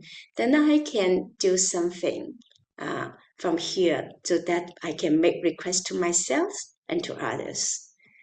Yeah, this is one way. And in the other way, we can also Jura's ear out. That means I can give some listening the other person's feelings and needs here. So then we can know what happened to Dan saying that. This is the observation, his observation from his point of view. And then he can be some emotions. He probably also feeling frustrated, and what's need behind the frustration. So maybe they need some they need also being seen, being respected, being cared for their needs. Yeah, and then from there, I can make some requests and ask. Yeah, some strategies to get the needs met, both of us to get met, and then from there, when I'm holding two parties' needs in our heart so dearly, and then we connect to our universe so abundant, yeah, and then we believe that the life, yeah, can hold all our needs and get our needs met with the resources abundance. Then at there we have the energy of abundance coming from there. We have many strategies, methods to get our needs met, and then peace comes from here. And we don't just focus on some strategies, and we believe that people have conflicts. We have conflicts coming from the strategies, not coming from our needs. The needs of energy is so beautiful. Yeah, so this is one that we call it the 4 years practice in MVC. And then with mindfulness, we can always come back to our present moment. And then when we knowing what is happening in us and then what is happening around the world, around us, so that we can have the sensitivity to take our needs, the other person's needs into considerations, even the environments. Yeah. So yeah, nowadays, yeah, there's war and everything in society, even in inside ourselves. So many triggers, and it can be very intensity, yeah, of the emotions. If like that, even you cannot take a breath, we forget it. So there is one practice I find it very beautiful called self-connection. As from the practice of nonviolence communication mediation I learned from John Kenya. So it's a very powerful practice I would like to share with you, to end my session. So it is BBN. It's easy. The first B is about breath. The second B is about body. N is the need. We have the needs inside us, like respect, relaxation, space. So when something suddenly being triggered and very intense, and then we suddenly can't do that, you can we can do that together. Put our two hands at our belly, and then just take free breath, deep breath, breathing in, aware that our belly rising, and breathing out, falling. In, rising, out, falling. In, rising, and falling. So this is a breath. Free breath is enough. And then normally when we being triggered, and then we will, our body will intense, just tight. So the second one is the body remind us, be relaxed, let the body relax. So it just reminded, or if possible, at that moment you can just let your body move by itself. It knows how to relax. So, and then no need to be long, just free breath. Time is enough to relax your body. And then the last part, when we connect to our needs, in every moment we have needs running inside that is alive in us. So at that moment, you can name your needs out. At this moment, peace is very important to me. You can hold yourselves, use your body to ground you down. So needs is calm. Peace is very important to me at this moment. And then you can take one breath and then say it again. Peace is very important to me at this moment. Take one more breath and then say again. Peace is very important to me at this moment. So just do this, and then you immediately very grounded, centered. And then from here, we take actions. And that will be very powerful because we will be present. We have 100% power from inside out. Thank you. This is my share. Thank you. Thank you so much, Sus. What was so beautiful, all of it, and hearing from the jackal ears or your ego, hearing from the jackal ears that you take everything personally and then you reactive. It kind of keeps that energy going, like you said. And then the giraffe ears, instead you're seeing, what is the need of this person? Why are they feeling so bad?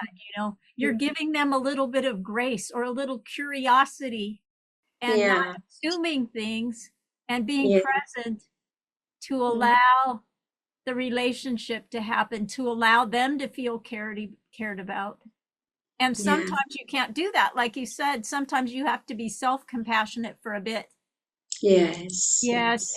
And take care of, like Thich Nhat Hanh was saying, take care of our own communities, go back to our own communities, get revamped before we reach out to the world again. So it's like an in-breath, out-breath, and reestablishing who we are, and feeling that peace, feeling that presence, and then being able to go connect again with people that are whatever, attacking you or they're spinning out of control.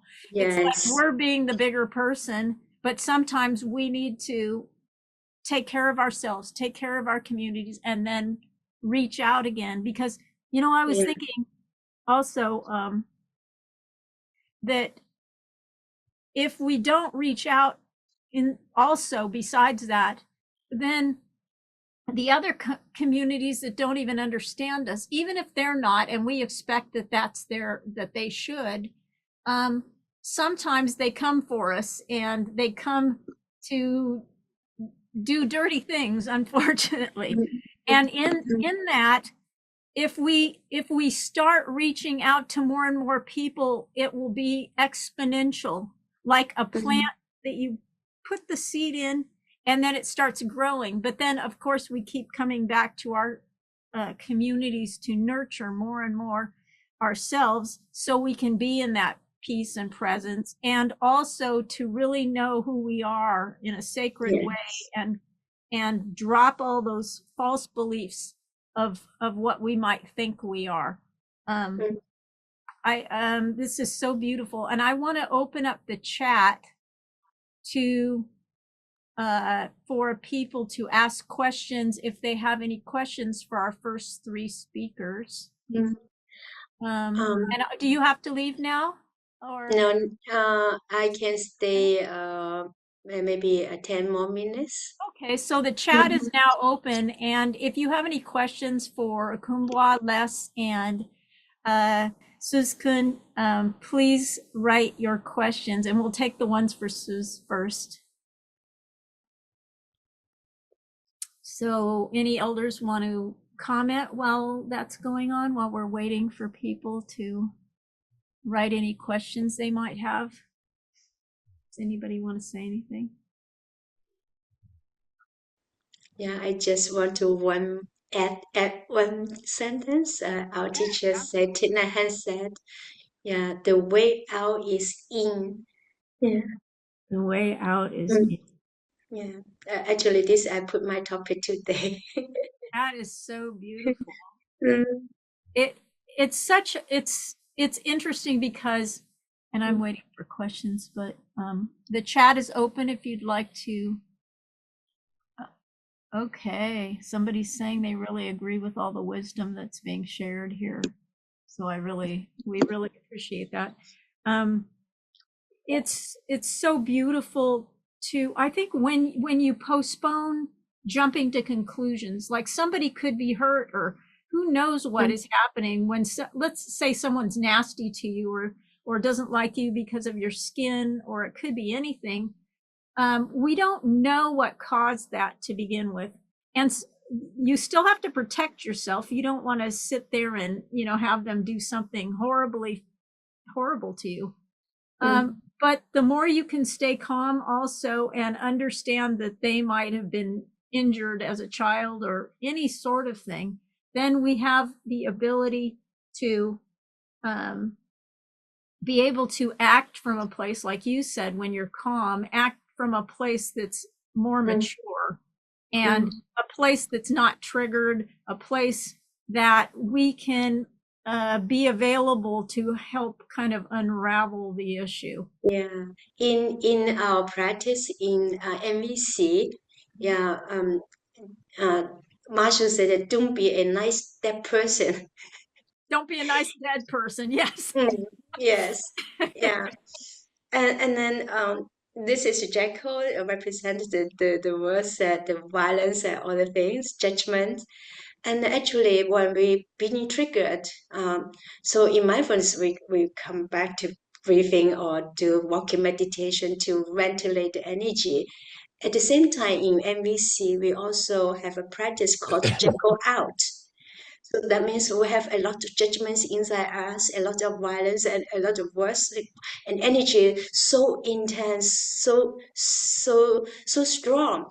And at that moment, you even cannot take a breath or anything, compression, even a BB, and you cannot do that. So what we do, we can say it out loud, or we can let all the energy come out and you use the body to ventilate, but not facing the other person. So do it safely. You can go to the toilet. You find a place to the nature, and then so you can say, oh, "Yeah, but you can say all the foul language, all the things. You can even to the deep breath. Yeah, you like the baby, you like the child. They when they have emotion, they jump and then they lie on the ground and kicking it.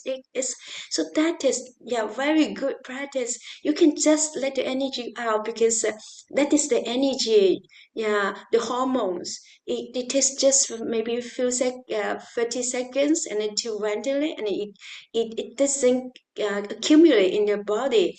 Then you a certain of calmness, and then you can do the BBN, and then you can take the breath later on, and then you later on you can do the self empathy and the others empathy others inside you before you go out, because you have the enemy image of the other person. So you can dissolve the enemy image inside, and then you have the calmness, and then you have more understanding. Then from there you check your intention. If I go to say with understanding and connection, then go ahead. Yeah, but if still have someone, I know I'm right, you are wrong. You want to the other person listen to me. This is indication that you need to go back to do the self empathy again until you have any certain calmness. Then you have the curiosity, about the connection and understanding. Then go. Yeah, so that is a very effective way, and also very clear checkpoints. Yeah. Yeah, beautiful. Yeah. And like we started, don't be a dead person, but sometimes you have to take care of something, and that's it. But when you can take care of it to protect people, protect your life, protect, and it's very challenging when somebody's coming at you.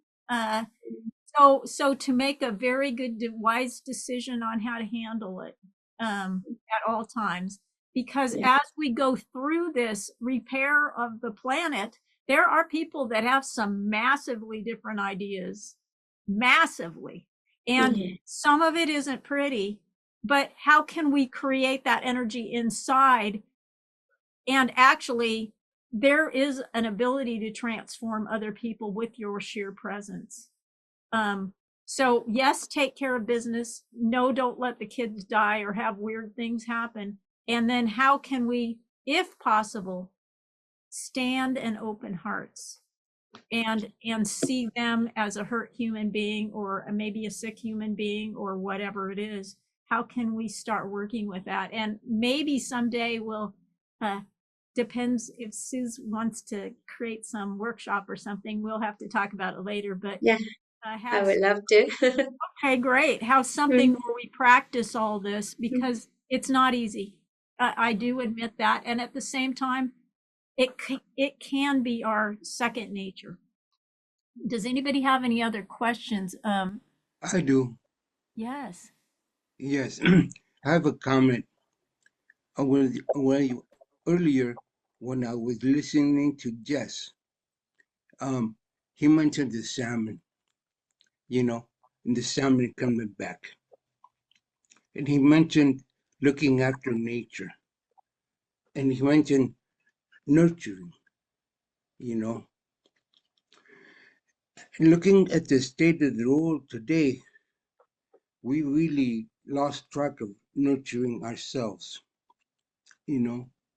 And sometimes in that process, we focus on our existence and forget that we're on the world. We live in the world. We're not the world. Our body is here, but not us. So in our nurturing, we have to nurture ourselves within the confines of nature itself. Nature itself is going through its own change. And we have to be okay with that change. We have to develop and be selfless so it can be okay when we have to leave our body, no matter what. Be okay when the children have to go. Be okay when the grandchildren have to go.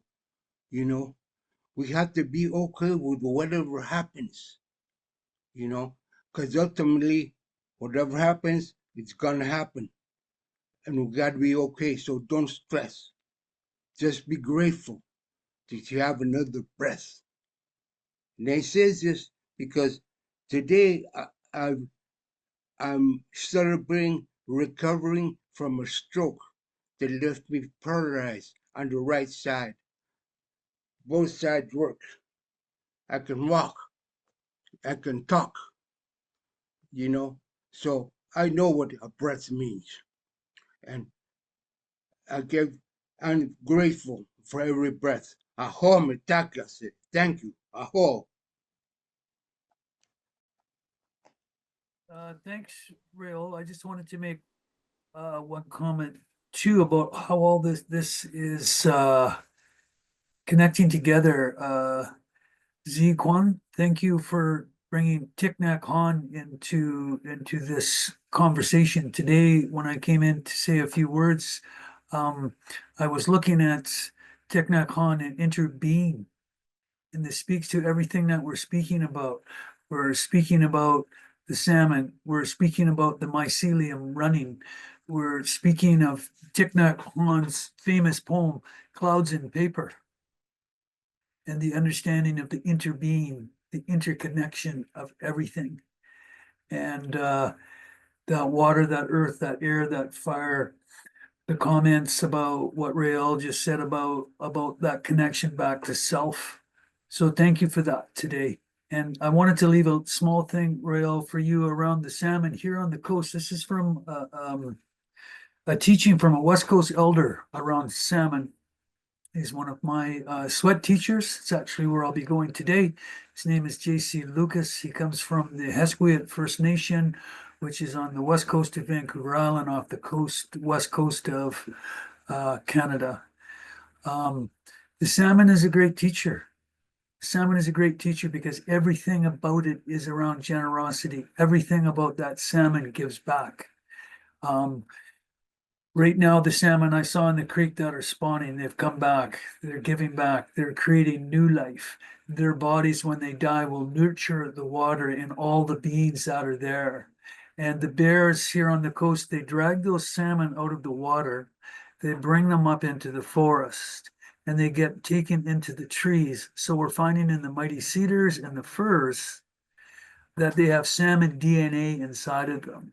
Everything is connected. And everything about the salmon is it gives back.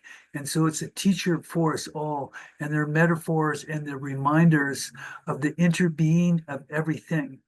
And in regards to the earlier teachings around the mycelium and the interconnection, what we're finding is in the mother trees, the interconnection through the mycelium. Not only does the mother tree feed all the other trees of its own unique species, but it's feeding all the other trees as well. So the interconnection, it doesn't matter. And we don't draw a conclusion between I'll only support this because it's my people. It's the interconnection of everything. So thanks for that. I just wanted to mention that. Thank you very much. And Suze says she has to go now. She's going to a class. So thank you very much for that. And David has a question for the elders. David? Oh. Sorry. Welcome, elders. I am grateful to be here with you and listen to this wisdom that is pure truth and love. I just wanted to share with Les that, brother, I am also on Vancouver Island, Denman Island, very close. And we also cherish our Class A salmon stream that flows into the Pacific Ocean every spring, and thus do the herring. I love the coast and the culture of the people. I actually study circle medicine of the medicine wheel of the elders of Turtle Island, and it's all about interconnectedness, brothers and sisters. And going back home within. Thank you so much for sharing. Thank you so much, David. Did anyone have any other questions or? There was an earlier hand up. Okay. I didn't see a name for the person. Okay. Ray Fred. Yes, iPhone 4. Yes, if you could unmute your mic.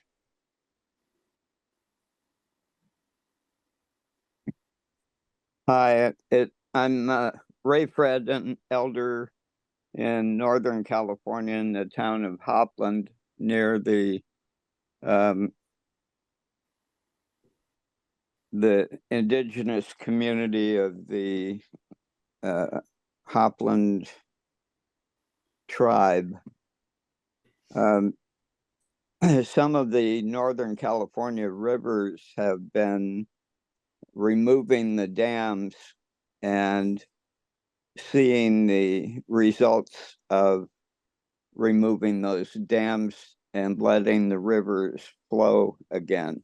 The salmon population has gone up the river and has reinvigorated themselves.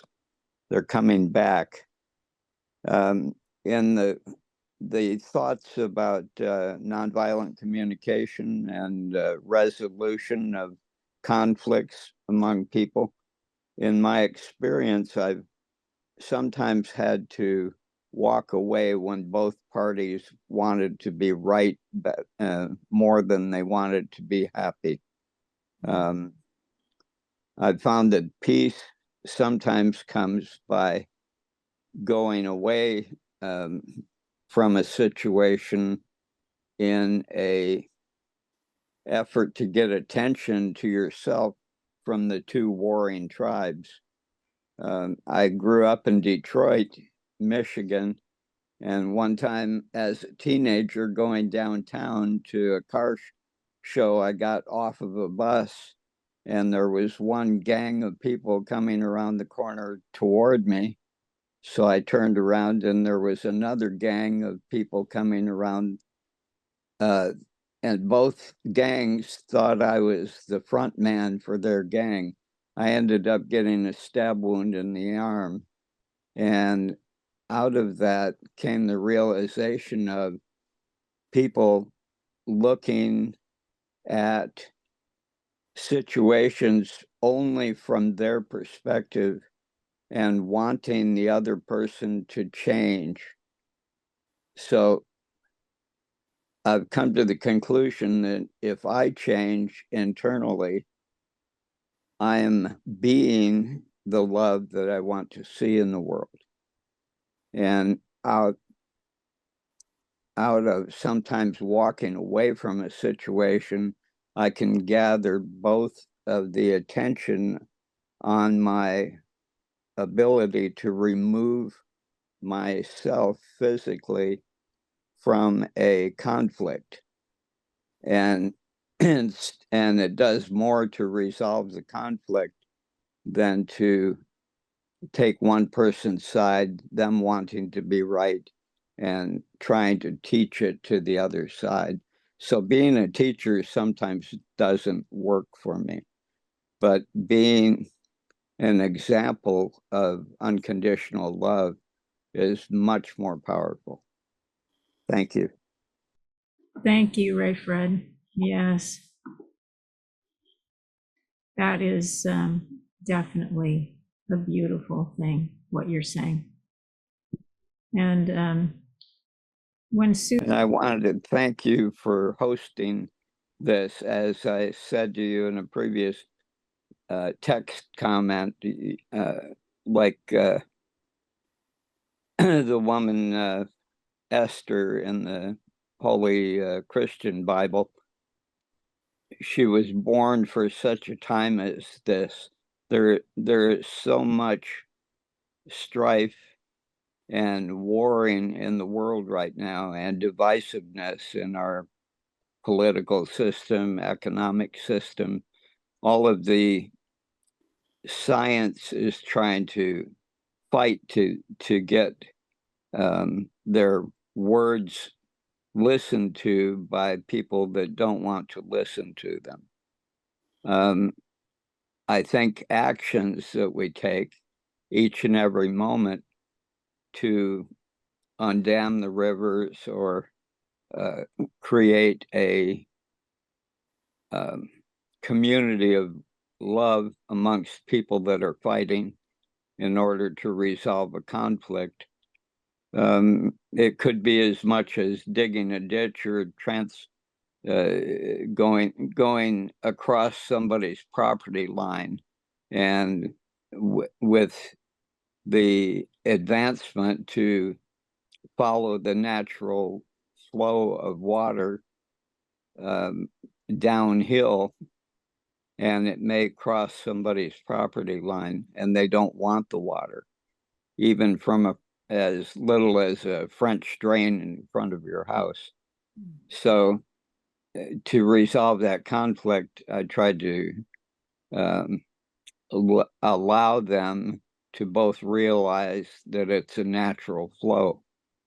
And sometimes it's against their mistaken understanding that the water is flowing west when their natural slope of their land is flowing east toward a drainage ditch.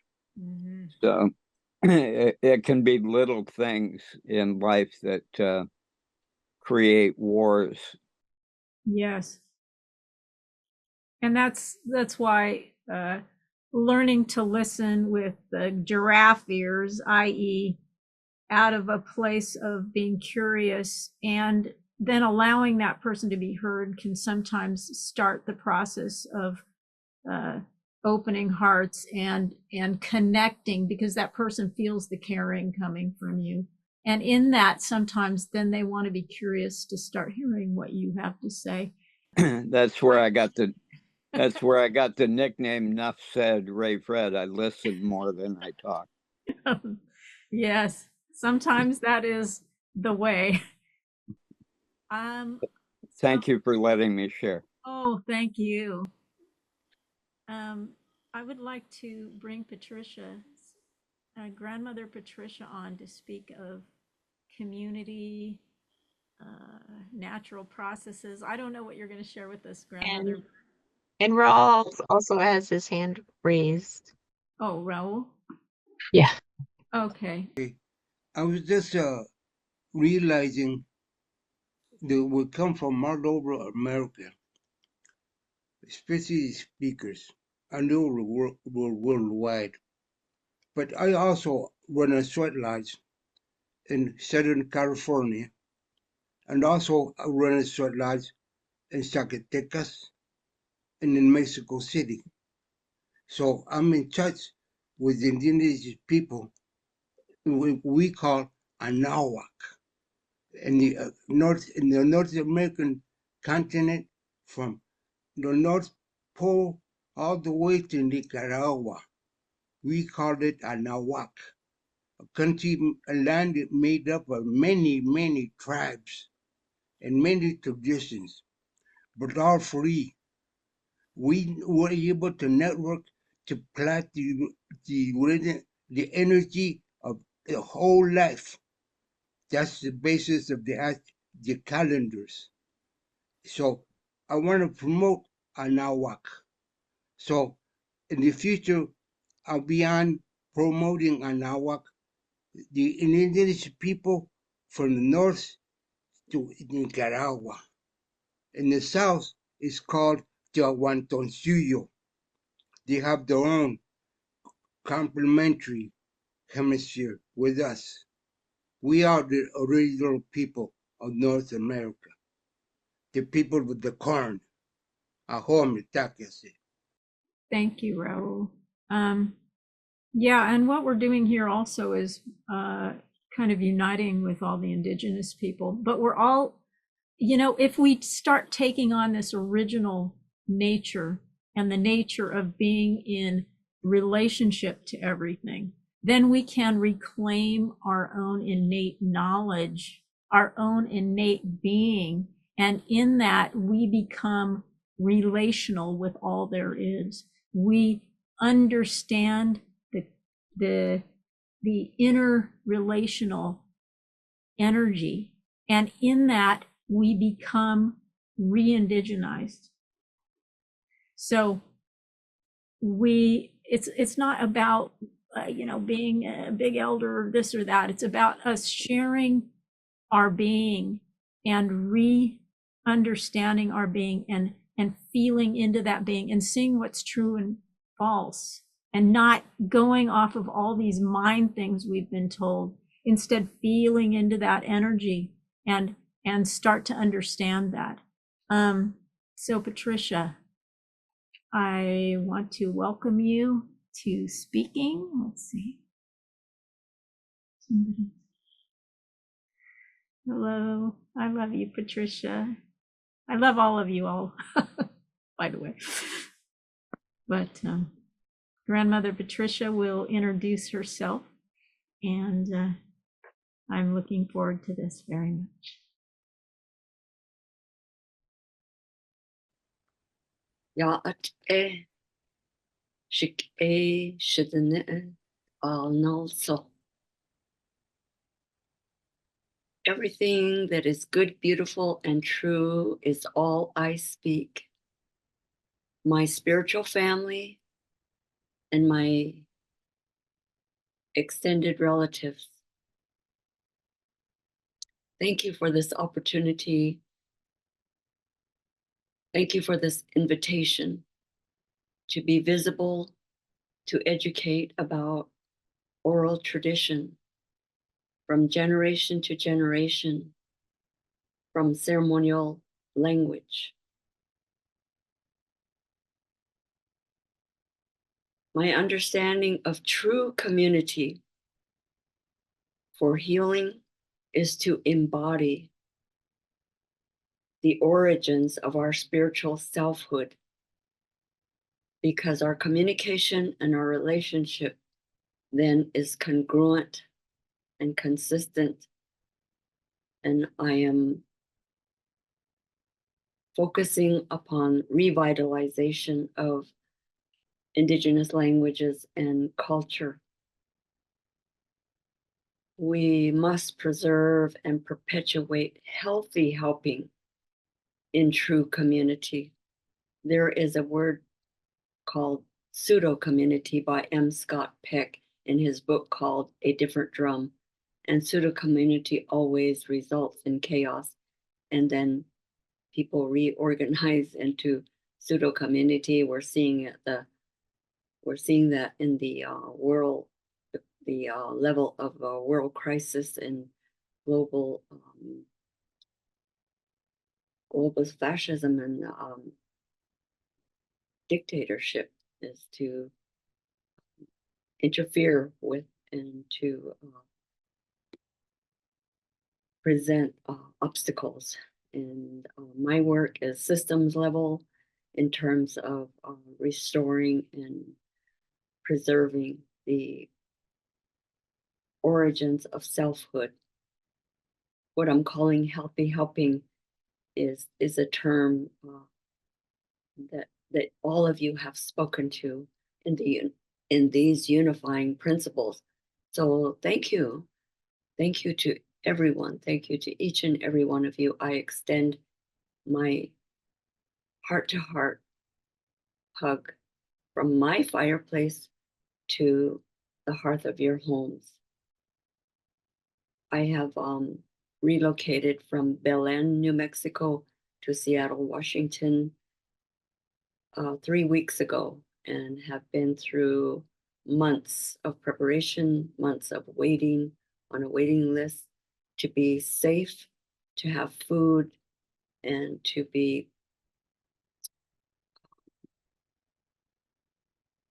not only safe, have food, and to be warm. And I get here and the building has no heat. On the way, my helper and driver who volunteered to drive with me and for me on our last few hundred miles from Portland to Seattle, we were hit by another driver. I won't go into details, but I had put a very sacred item in the back window. And usually if we do that, we put it in the front window, the front dashboard. And I put it there twice, and twice I was compelled to put it in the back window. And so we were protected. However, there are some serious and costly consequences. Now, today, we all know when I say Ya'ate Shik'e Shadane, I love to tell people that there's absolutely, totally no way in this Dineh Bazad, the sacred language and words of the holy people. We're all the holy people. Our primordial ancestors collectively were and are holy people. We all especially need to teach the youth. We need belonging. We need nurturing. And yes, we need encouragement. And all of you have spoken to this and given detailed ways of how to do this. How do we restore humanity to the perfect love and peace of creators in breath and out breath? The teaching of life is not all give or all receive, the teaching of reciprocity. And how do we inspire and motivate ourselves to remember and to awaken to self-reverence and reverence for the natural order laws that do govern all of us equally, the fundamental basis of equality.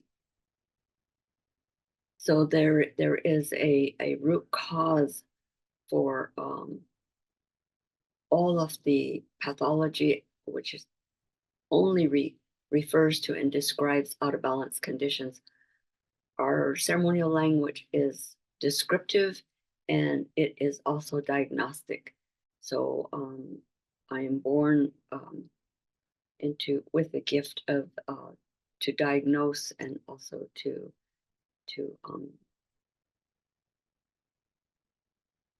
deconstruct and dismantle out of balance conditions.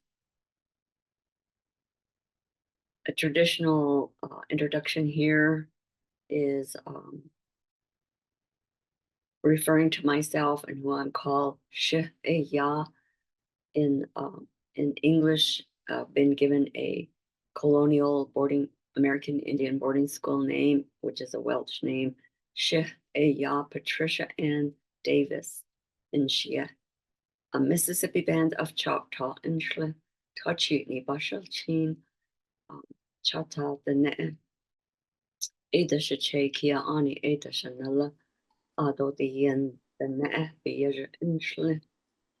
That is the affirmation I have just spoken, that we're all a precious child of Creator through our maternal and our paternal bloodline lineage. And so thank you and gratitude to remember my late father, Anselm Davis Sr. from his birthplace is Lukachukai, Arizona. And he is my teacher. He was my teacher and still continues to be my teacher. He's my late father, and he was a well-known and respected person who I witnessed healing 3 generations of people in my lifetime. And he also had a brother, Tom Noki, and his wife, who were medicine people as well, Aunt Faye, and she also translated literally the word Hojo. So our language only speaks in Hojo, and that is quote from her words in English, living the loving way as a way of life. And my Uncle Tom has performed for me, as well as another person too, but Uncle Tom has performed waterway ceremony in English and we call it Twasakanki, and I won't go into details because I do that in the Child of All Nations wellness ceremony, wellness restoration ceremony that I have been teaching on Sign Network for 4 years now. And thank you to Mari, who's been with me from the beginning and helping me. And also Shonda has been extremely helpful in so many ways. Want to have gratitude and say thank you, because I have been looking for the helpers all of my life. Where are the helpers? And I turned 78 on November 3rd, and the helpers have arrived and are arriving. A special acknowledgement to the Duwamish, the Suquamish, and the Muckleshoot, specifically within the Seattle area. However, people have come, voluntarily contacted me from the Squamish tribe, American Indian tribe. The persons, these people are with us today. And I want to say thank you to Brandy Nicole and her companion who came with her 2 times. James, he is the director of all youth programs. And they brought a very generous with his time and energy to travel almost 2 hours. They brought a friend from Hawaii. And so thank you so much, because I needed the help for loading, unloading to get to storage. To the street I'm in is actually inaccessible, and I'm on the 3rd floor. So you can imagine the amount of logistics and resources and time and energy that it took for these people to come and help me personally. And we had only met Mari through you and on your or directions ancestors Zoom events. So I want to go into what is oral tradition passed from generation to generation. So my work is not published in the Western body of knowledge. And I want to focus on very specific things. And I'm going to just go through a narrative, like a storytelling, and just speak about key teachings, key ideas to help the next generation of youth. I personally was not one of those youth who was recruited to participate in my own demise by following the colonial mindset and so on. We all know about that. I don't have to describe it when I use that word. The transgenerational wounded and trauma of colonialism. And I'm also a survivor. So I'm a survivor of genocide and annihilation, because we're refugee, and we are also exiled in our own homeland on Turtle Island. Especially the erasure of our language and our culture. I was on 2 different tribes. I was born and I grew up on, quote, the Navajo Nation, the Navajo Reservation, in Eastern Navajo Agency, a place called Tlont-Yaja, which is really like the place where the baby prairie dogs live. And I went to Catholic Indian boarding school, St. Catherine's in Santa Fe, New Mexico, where I tell people that I was actually told that my language and culture was witchcraft and that I was going to go to hell. Well, my father had already initiated me at age 8 years old. And so I asked my mother, please get me out of here. And after 2 years, yes, she found a way to get me out of there. And I just strengthened my inner resolve to this day to describe to define, to illustrate this Dineh Bazad, and most of all to simplify it for the next generation of youth. That was mentioned about 7-generation concept. Every generation must transfer this knowledge to the next 7 generation. There's some people saying we're the 7th generation, and it's like, yes, every generation is the 7th generation for the next 7 generations. And this is the continuity of oral tradition. What is true leadership? And I'm going to begin with our creation story, the stories of selfhood and where do we originate, and hopefully be brief enough to get you through the sequencing within this time frame. Basically, we began the diamond crystal soul in metaphysical terms, a body of light. And we came into the mist people, like you see a mirage and the mist people. And then we came into being clothed by the earth, Nahasan Hima, the earth, sacred Mother Earth, and then 72% water. This water is Tuah the water that gives life, all life. Tuah is the water with the medicinal qualities of alchemy and chemistry of minerals and life within it, and so on.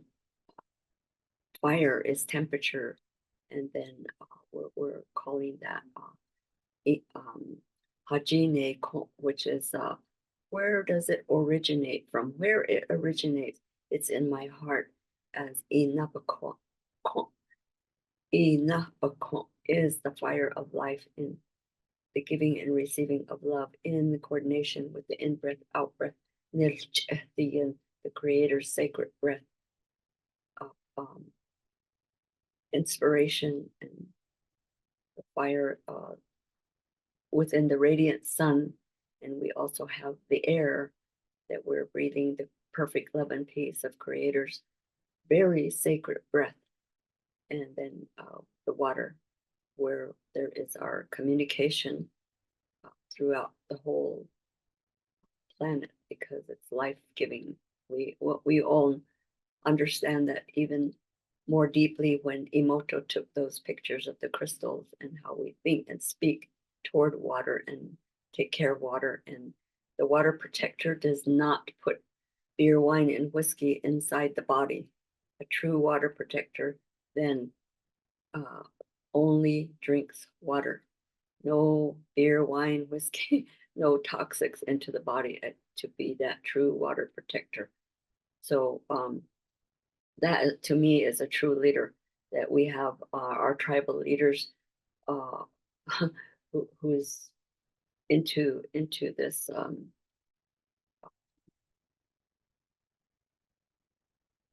I'm struggling here because it's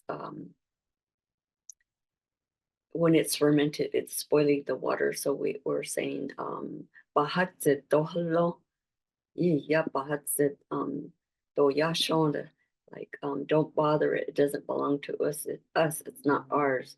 In our home, our body, our car, our life, or anywhere, we didn't make it, advertise it, we don't sell it.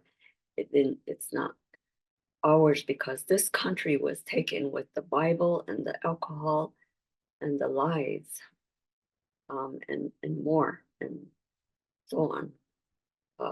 Poison food and also smallpox blankets. So here I'm talking about the restoration of the divine feminine, divine masculine, because we didn't have male dominant. We didn't have this male dominant, female submit, like this, male dominant, female submit. No, we have every child is born through the sacred water of the mother. Not yet, and it's gonna, the healthy teamwork here between female and male.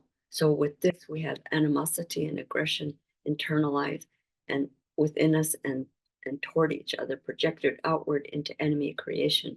So that's the first phase of healing here, is to restore divine feminine and masculine to the life giver and nurturer, to the protector, provider, the men who took care of the outside territory, the men who took care of the inside clan and the tribe, the protector, provider, and healthy helping teamwork, because the male identity is to eliminate, to ensure, to guarantee the Chen, Tian, Ya, and premature death. No hunger, poverty, sickness, and premature death, because you recall the leader. If the leader takes you into hunger, poverty, sickness, and premature death, that is pure democracy, not this representational democracy. That's another whole topic right there of restoring the true governing systems of Indigenous people that are healthy helping between male and female. Now, the sweat lodge was designed to cleanse and purify and restore balance and harmony between male and female. And I won't go into detail there, but I do want to tell you that we have no word for evil because it didn't exist. It doesn't even exist. People believe they're born evil, so they do evil, so they created the belief in evil, and it strengthens and perpetuates the belief, and it perpetuates the acts of violence and suffering. And that's what my father said to me: undo the thinking that caused our people so much violence and suffering. So when we ask the medicine people, where did it come from, this what they call in English evil, they said that somebody somewhere in history threw a temper tantrum to get their own way, and they violated the original instructions of make decisions for the greatest good for the greatest number of people. And certainly we are humane beings.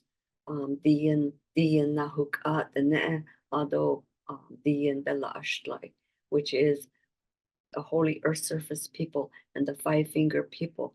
We're humane beings. Thank you, Mari, for focusing on that, to restore the language to accurate our spiritual correct identity. Today's ceremony and all ceremonies is self-realization. We realize ourselves, that we affirm that we are all a precious child of Creator within creation, simultaneously, that synchronistically and synergistically into the one we are existing within the oneness of Hojo. And so Les and Paul and I'm saying Paul, but it's Raul and Les and all of you who have presented. I'm not fast enough right now to mention everyone for reminding us how to restore our balance and harmony, our communication, our relationship into true community.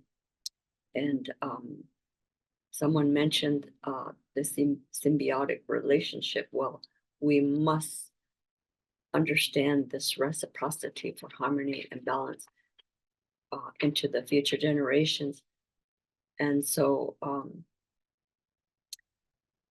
my closing here then is December 14th is my next class. I call it open classroom, but it's also a living ceremony, actual ceremony.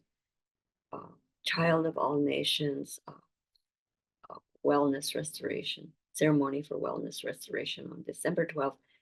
On December 18th, then, is the enlightening our way together. And my topic is, because I brought that out in one of my classes and found out, Raul, people had not heard of the book. They have not read it. They had no clue. People don't know what this Wetiko is. And it's Wendigo and Hopi, they have their name. We have our name in it. I taught about it and brought it out in the open. And so we can connect with the word wetiko because it is in the literature and people can read about it and understand it more thoroughly. It's a sorcery.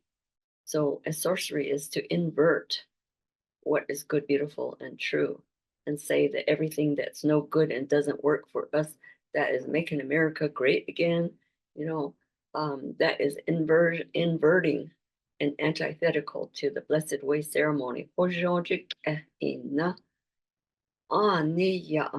that true? And so this also, we're talking about mutual experience and common memory. With colonialization, we cannot reconcile with colonialization because that is where there is no common memory and no common experience. We're in the process of teaching in such a way to wake up at an exponential strategy using mass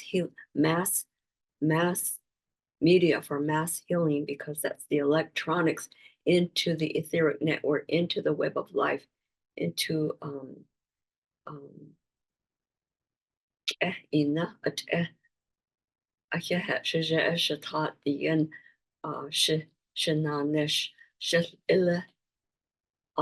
sahakes.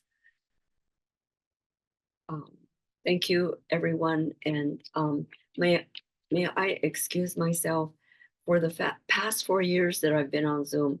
Every single Zoom I've been on, I respected from beginning to the very end, and after chat and question and answer, I was respectful to every speaker and to every organizer and to all the topics and teaching. This particular day, I'm in a household of 8 single women, low-income housing, in a place where I have to deal with household issues that have become not safe for me temporarily. And also I need to take care of the immediacy of just the circumstance of my recent arriving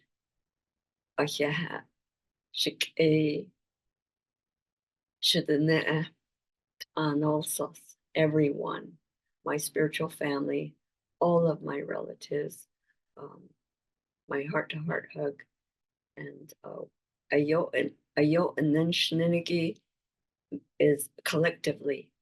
It is an embrace, and it's saying love is the only elegant solution,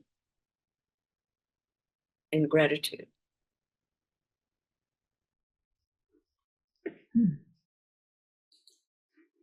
Thank you, Patricia. Have a good day today, and our prayers are with you for your week and everyone else too. I would like to open up to any questions for the last people that presented. I can also speak maybe for Patricia to some degree, since I've been with her for a while. And or if anyone has anything they want to say, if any of the elders or speakers have anything they would like to add in to this after Patricia has spoken. Does anyone have anything coming up for them?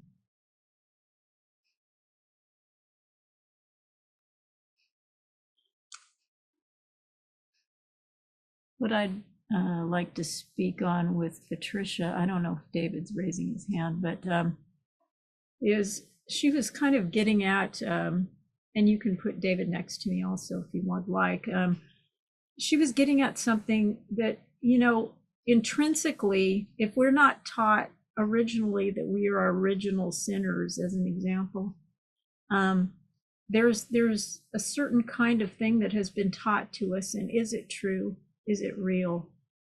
And to start looking at that, not necessarily completely with your mind, but instead feeling into it.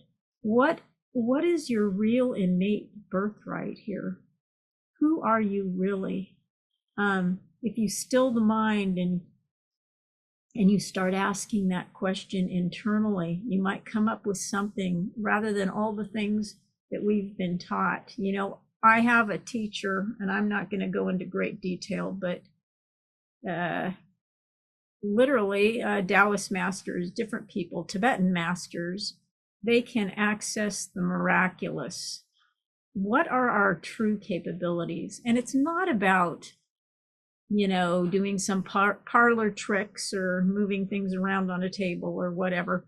But I think that we have accepted ourselves in this very myopic way. You know, we've been trained by our parents.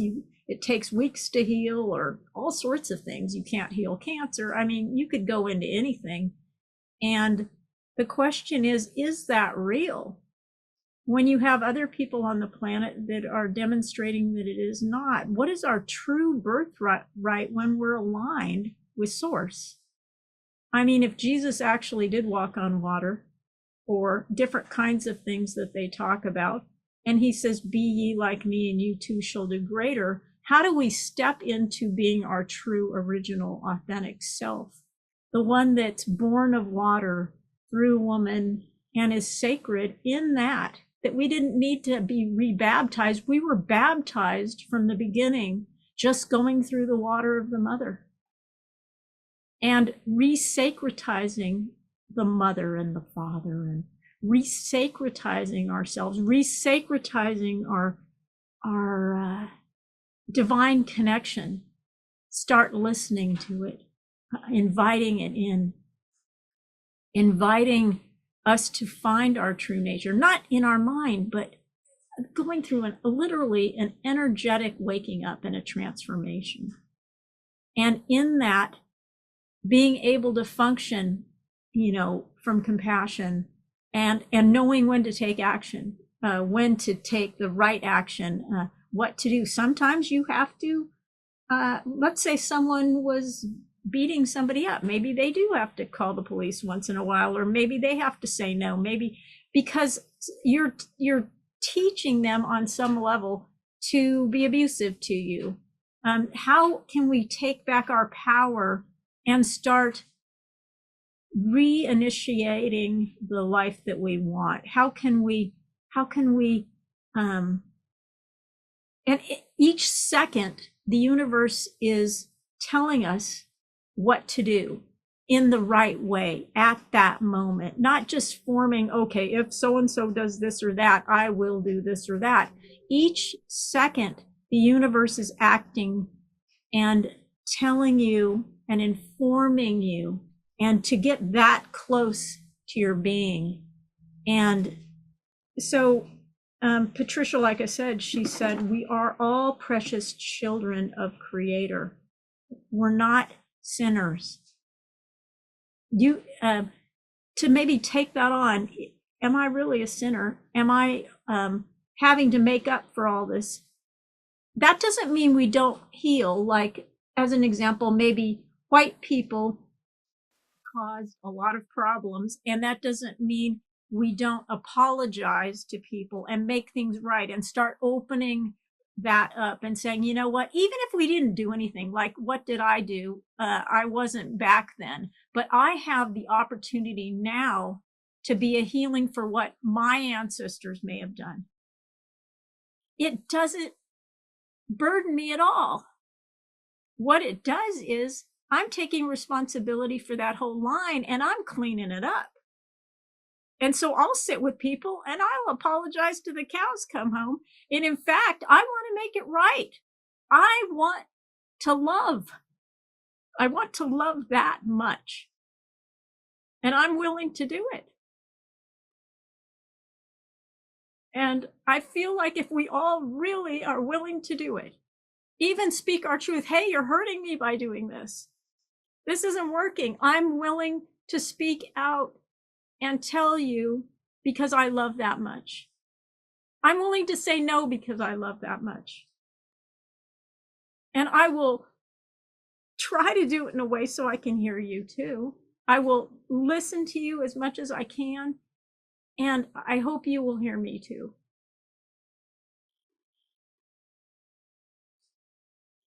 I would love to pass to you, David.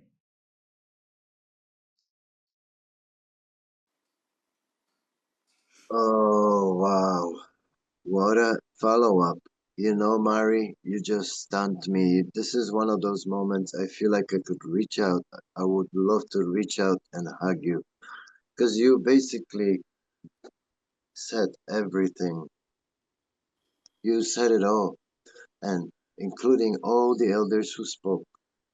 So what I am just gonna say as a humble student, Malbon, listening and learning, thank you for the reminder to return home to our true natures, be selfless, giving, and interconnected, one with all life, one with spirit, but returning home to that center where all things originate, all the teachings of our elders. I thank you for pouring wisdom into us and reminding us of all the foundations. They boil down to the laws, principles, values of a humble spiritual way of living. You've all said it all, so I'm just gonna put down some tobacco for you all and send sacred smoke and prayers up. Blessings. I thank you kindly for pouring wisdom into us and reminding us about the center and where all things begin, within. Thank you. Thank you, David. Do we have any other questions, or would any other elders like to say anything? Any of our speakers? Anyone like to share?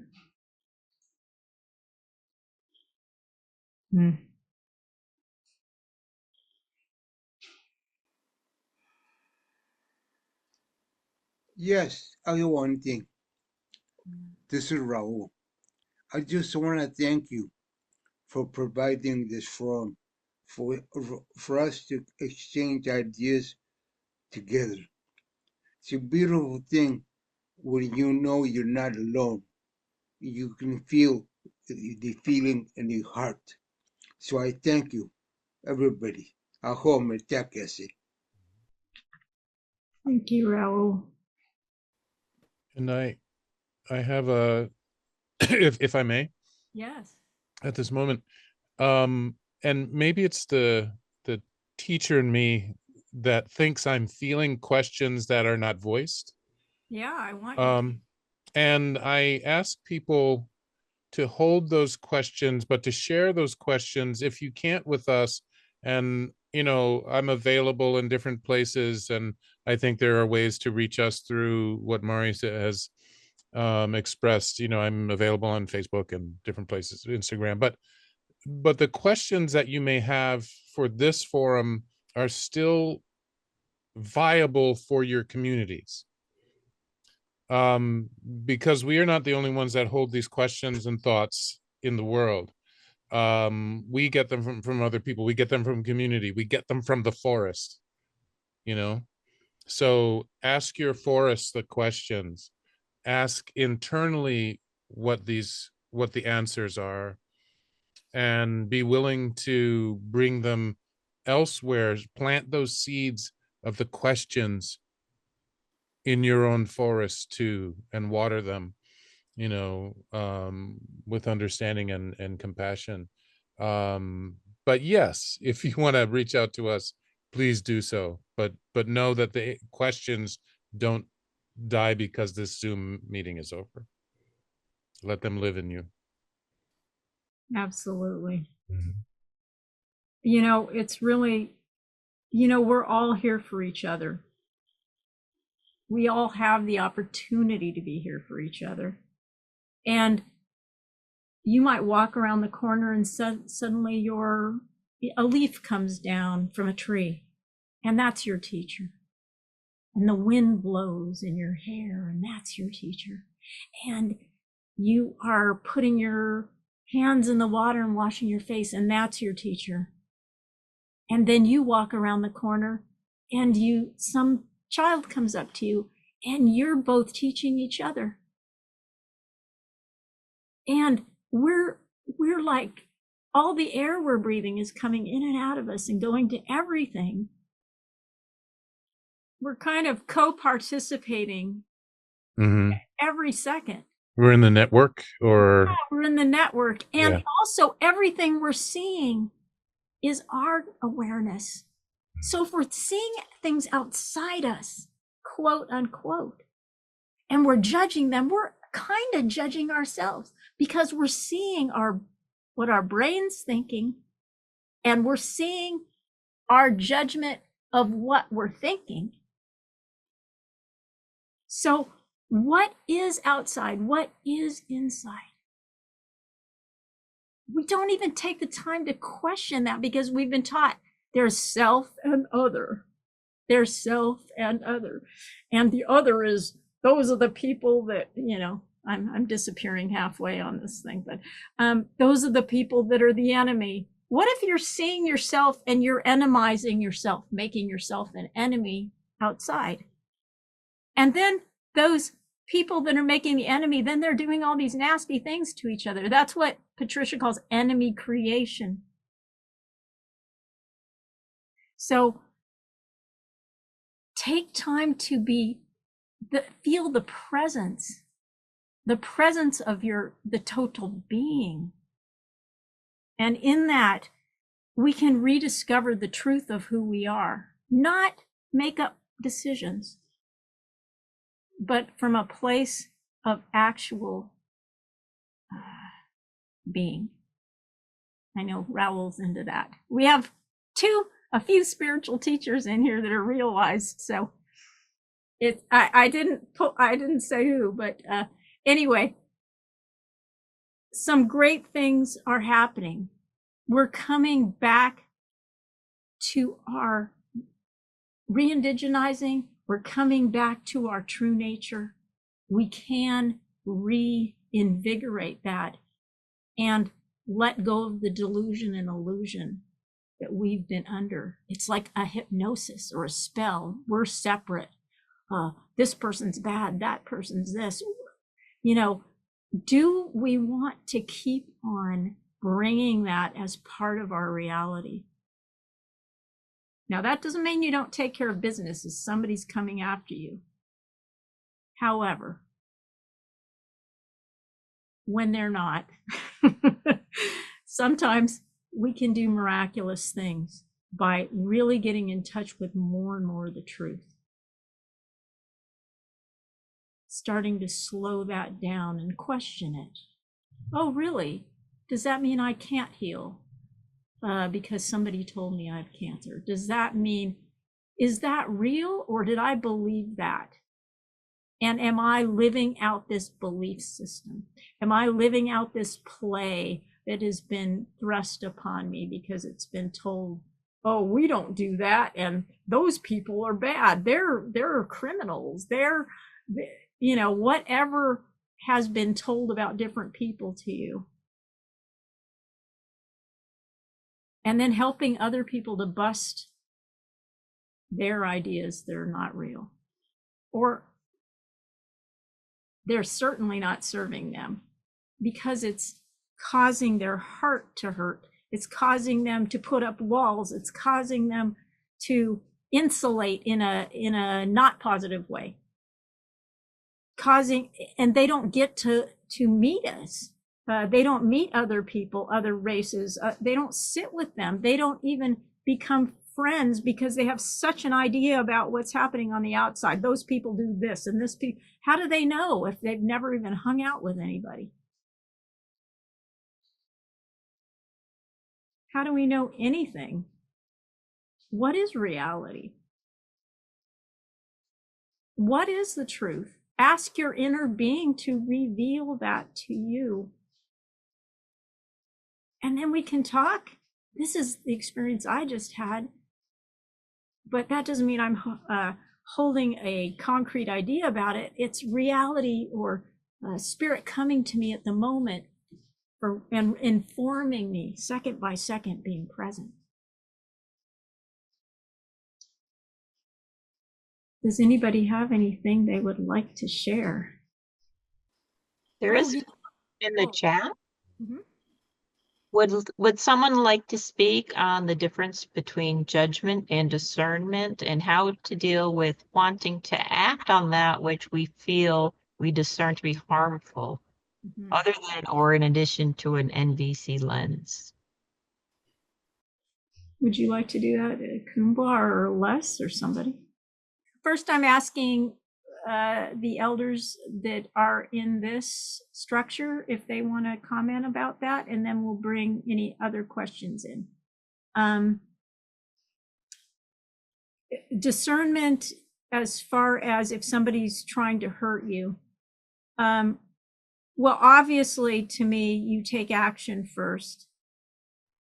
And if somebody's has a gun or whatever, first of all, listen to spirit within you, because anything could be a right response.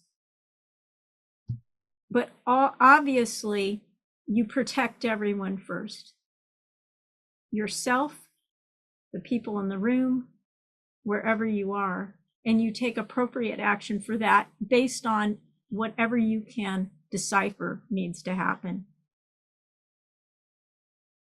When you are doing nonviolent communication, it's because you have the space to do it.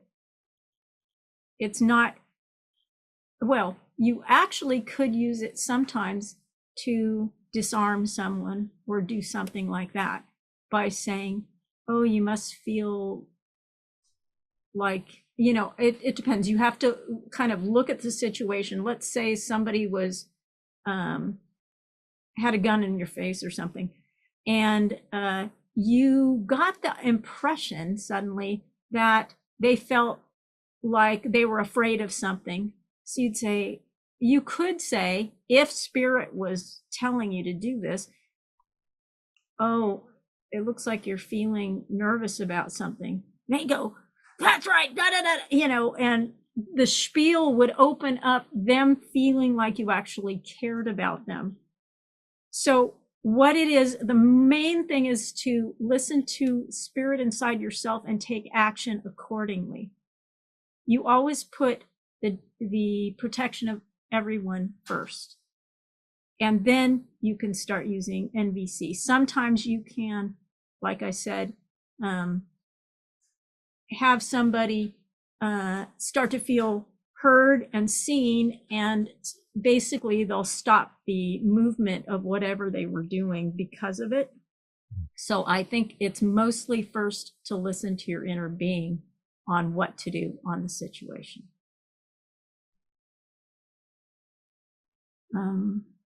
Shonda has her hand up.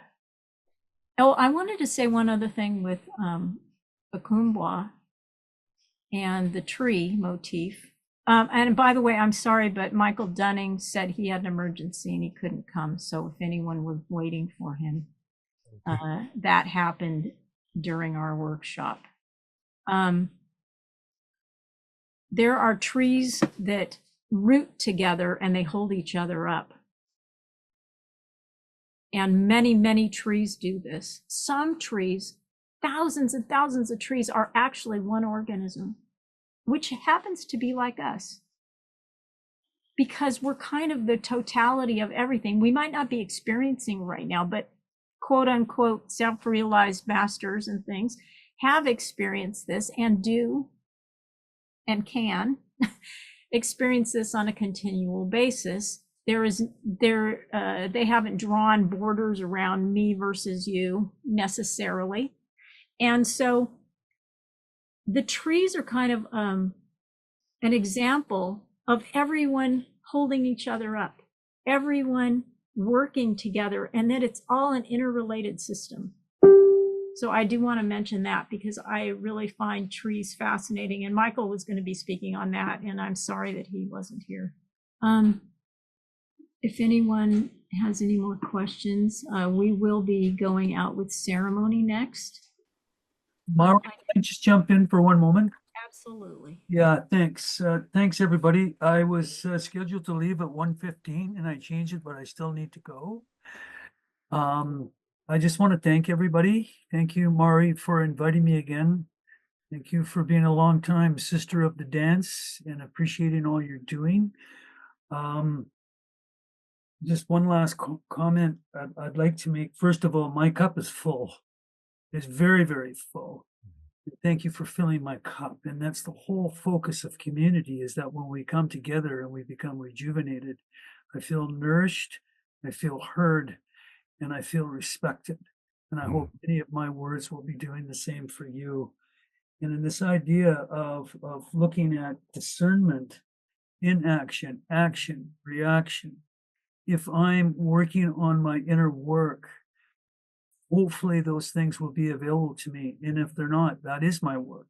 So it establishes, if I'm judging in the world, I know that I have work to do, and I need to take and tend my own home fire and look at that at the close of each day.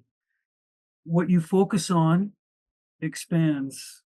Where do you park your mind?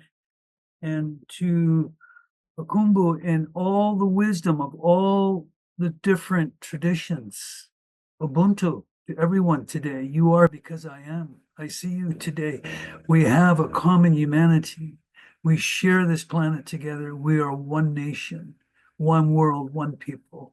So thank you, everybody. I hope we can do more of this, Mari, and thanks for inviting me today. Thank you for the richness of the experience. And I'm going to return to that creek today, and I'm going to thank those salmon people today.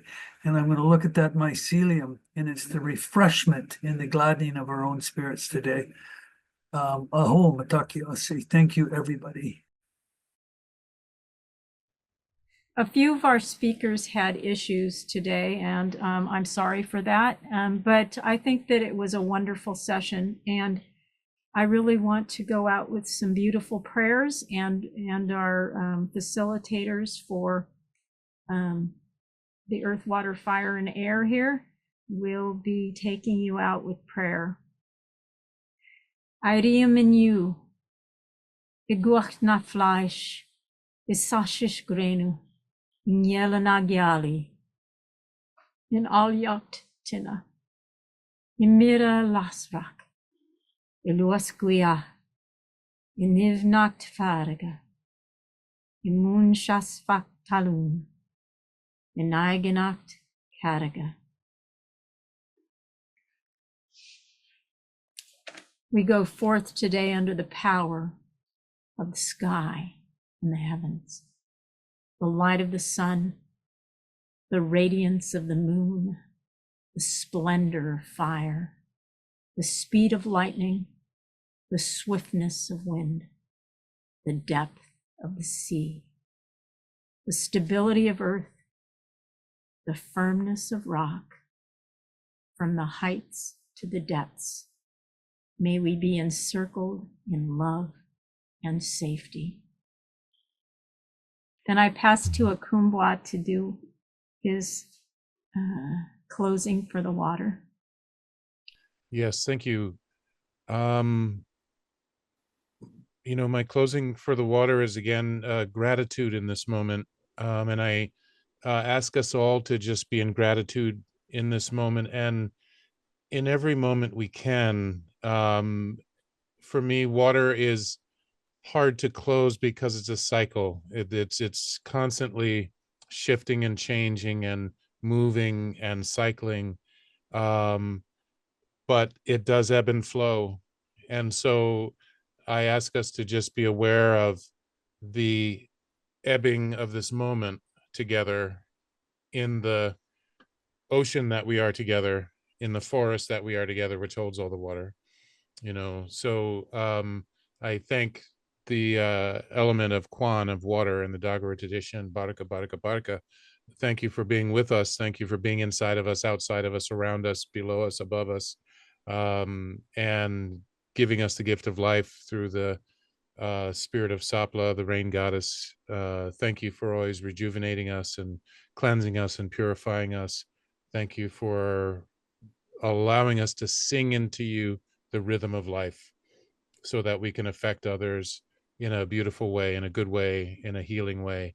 And may we be able to be open enough to accept that healing energy from all around us who see us and validate us and love us. Thank you. Asante Sana. Baraka, baraka. And I pass to Cynthia to close the directions or thank the directions.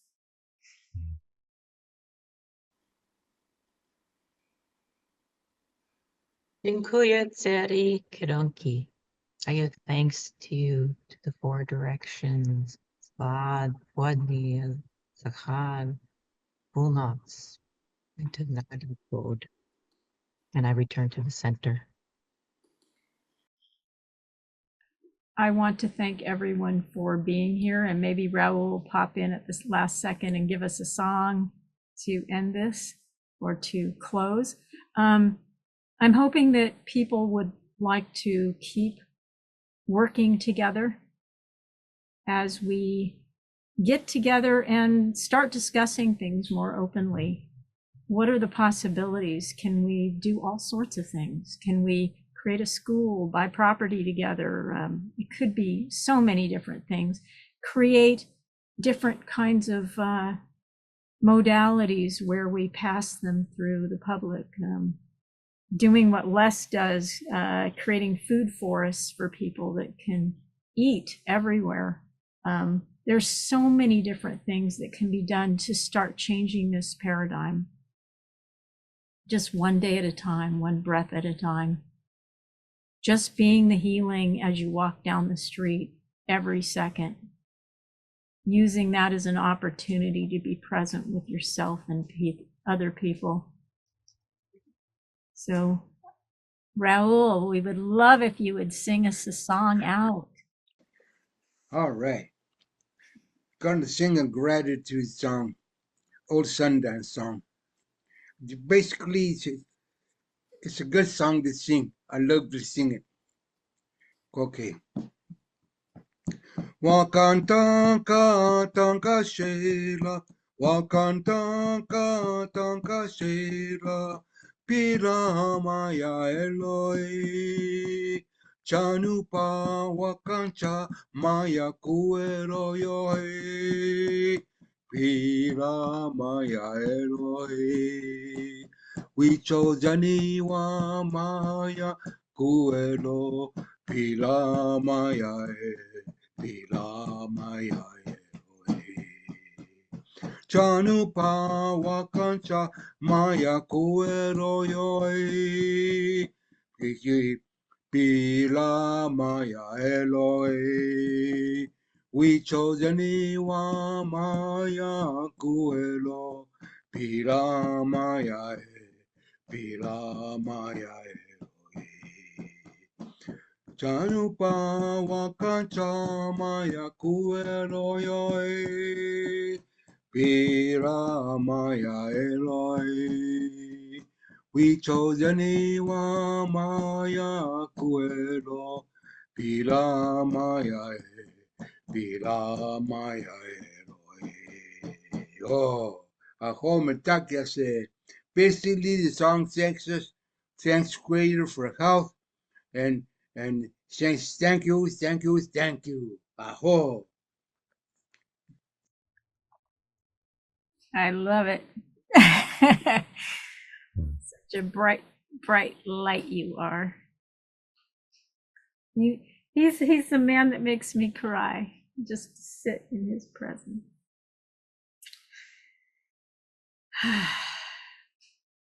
So I would like to invite you all to be part of the ancestors of the four directions and this living ceremony. Life is a ceremony.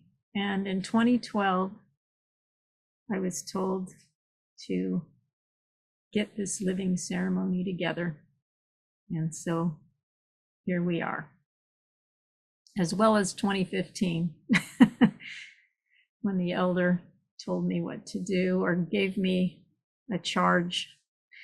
So I invite you all, and may we all come together and work together, see each other for who we truly are.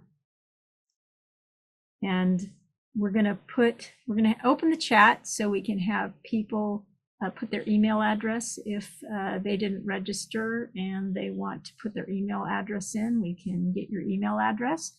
And also, If you would like to make a sacred reciprocity gift to ancestors of the four directions, we would love to have it. We're going to put all the links in the chat, and we're going to put our website in the chat so we can stay in touch.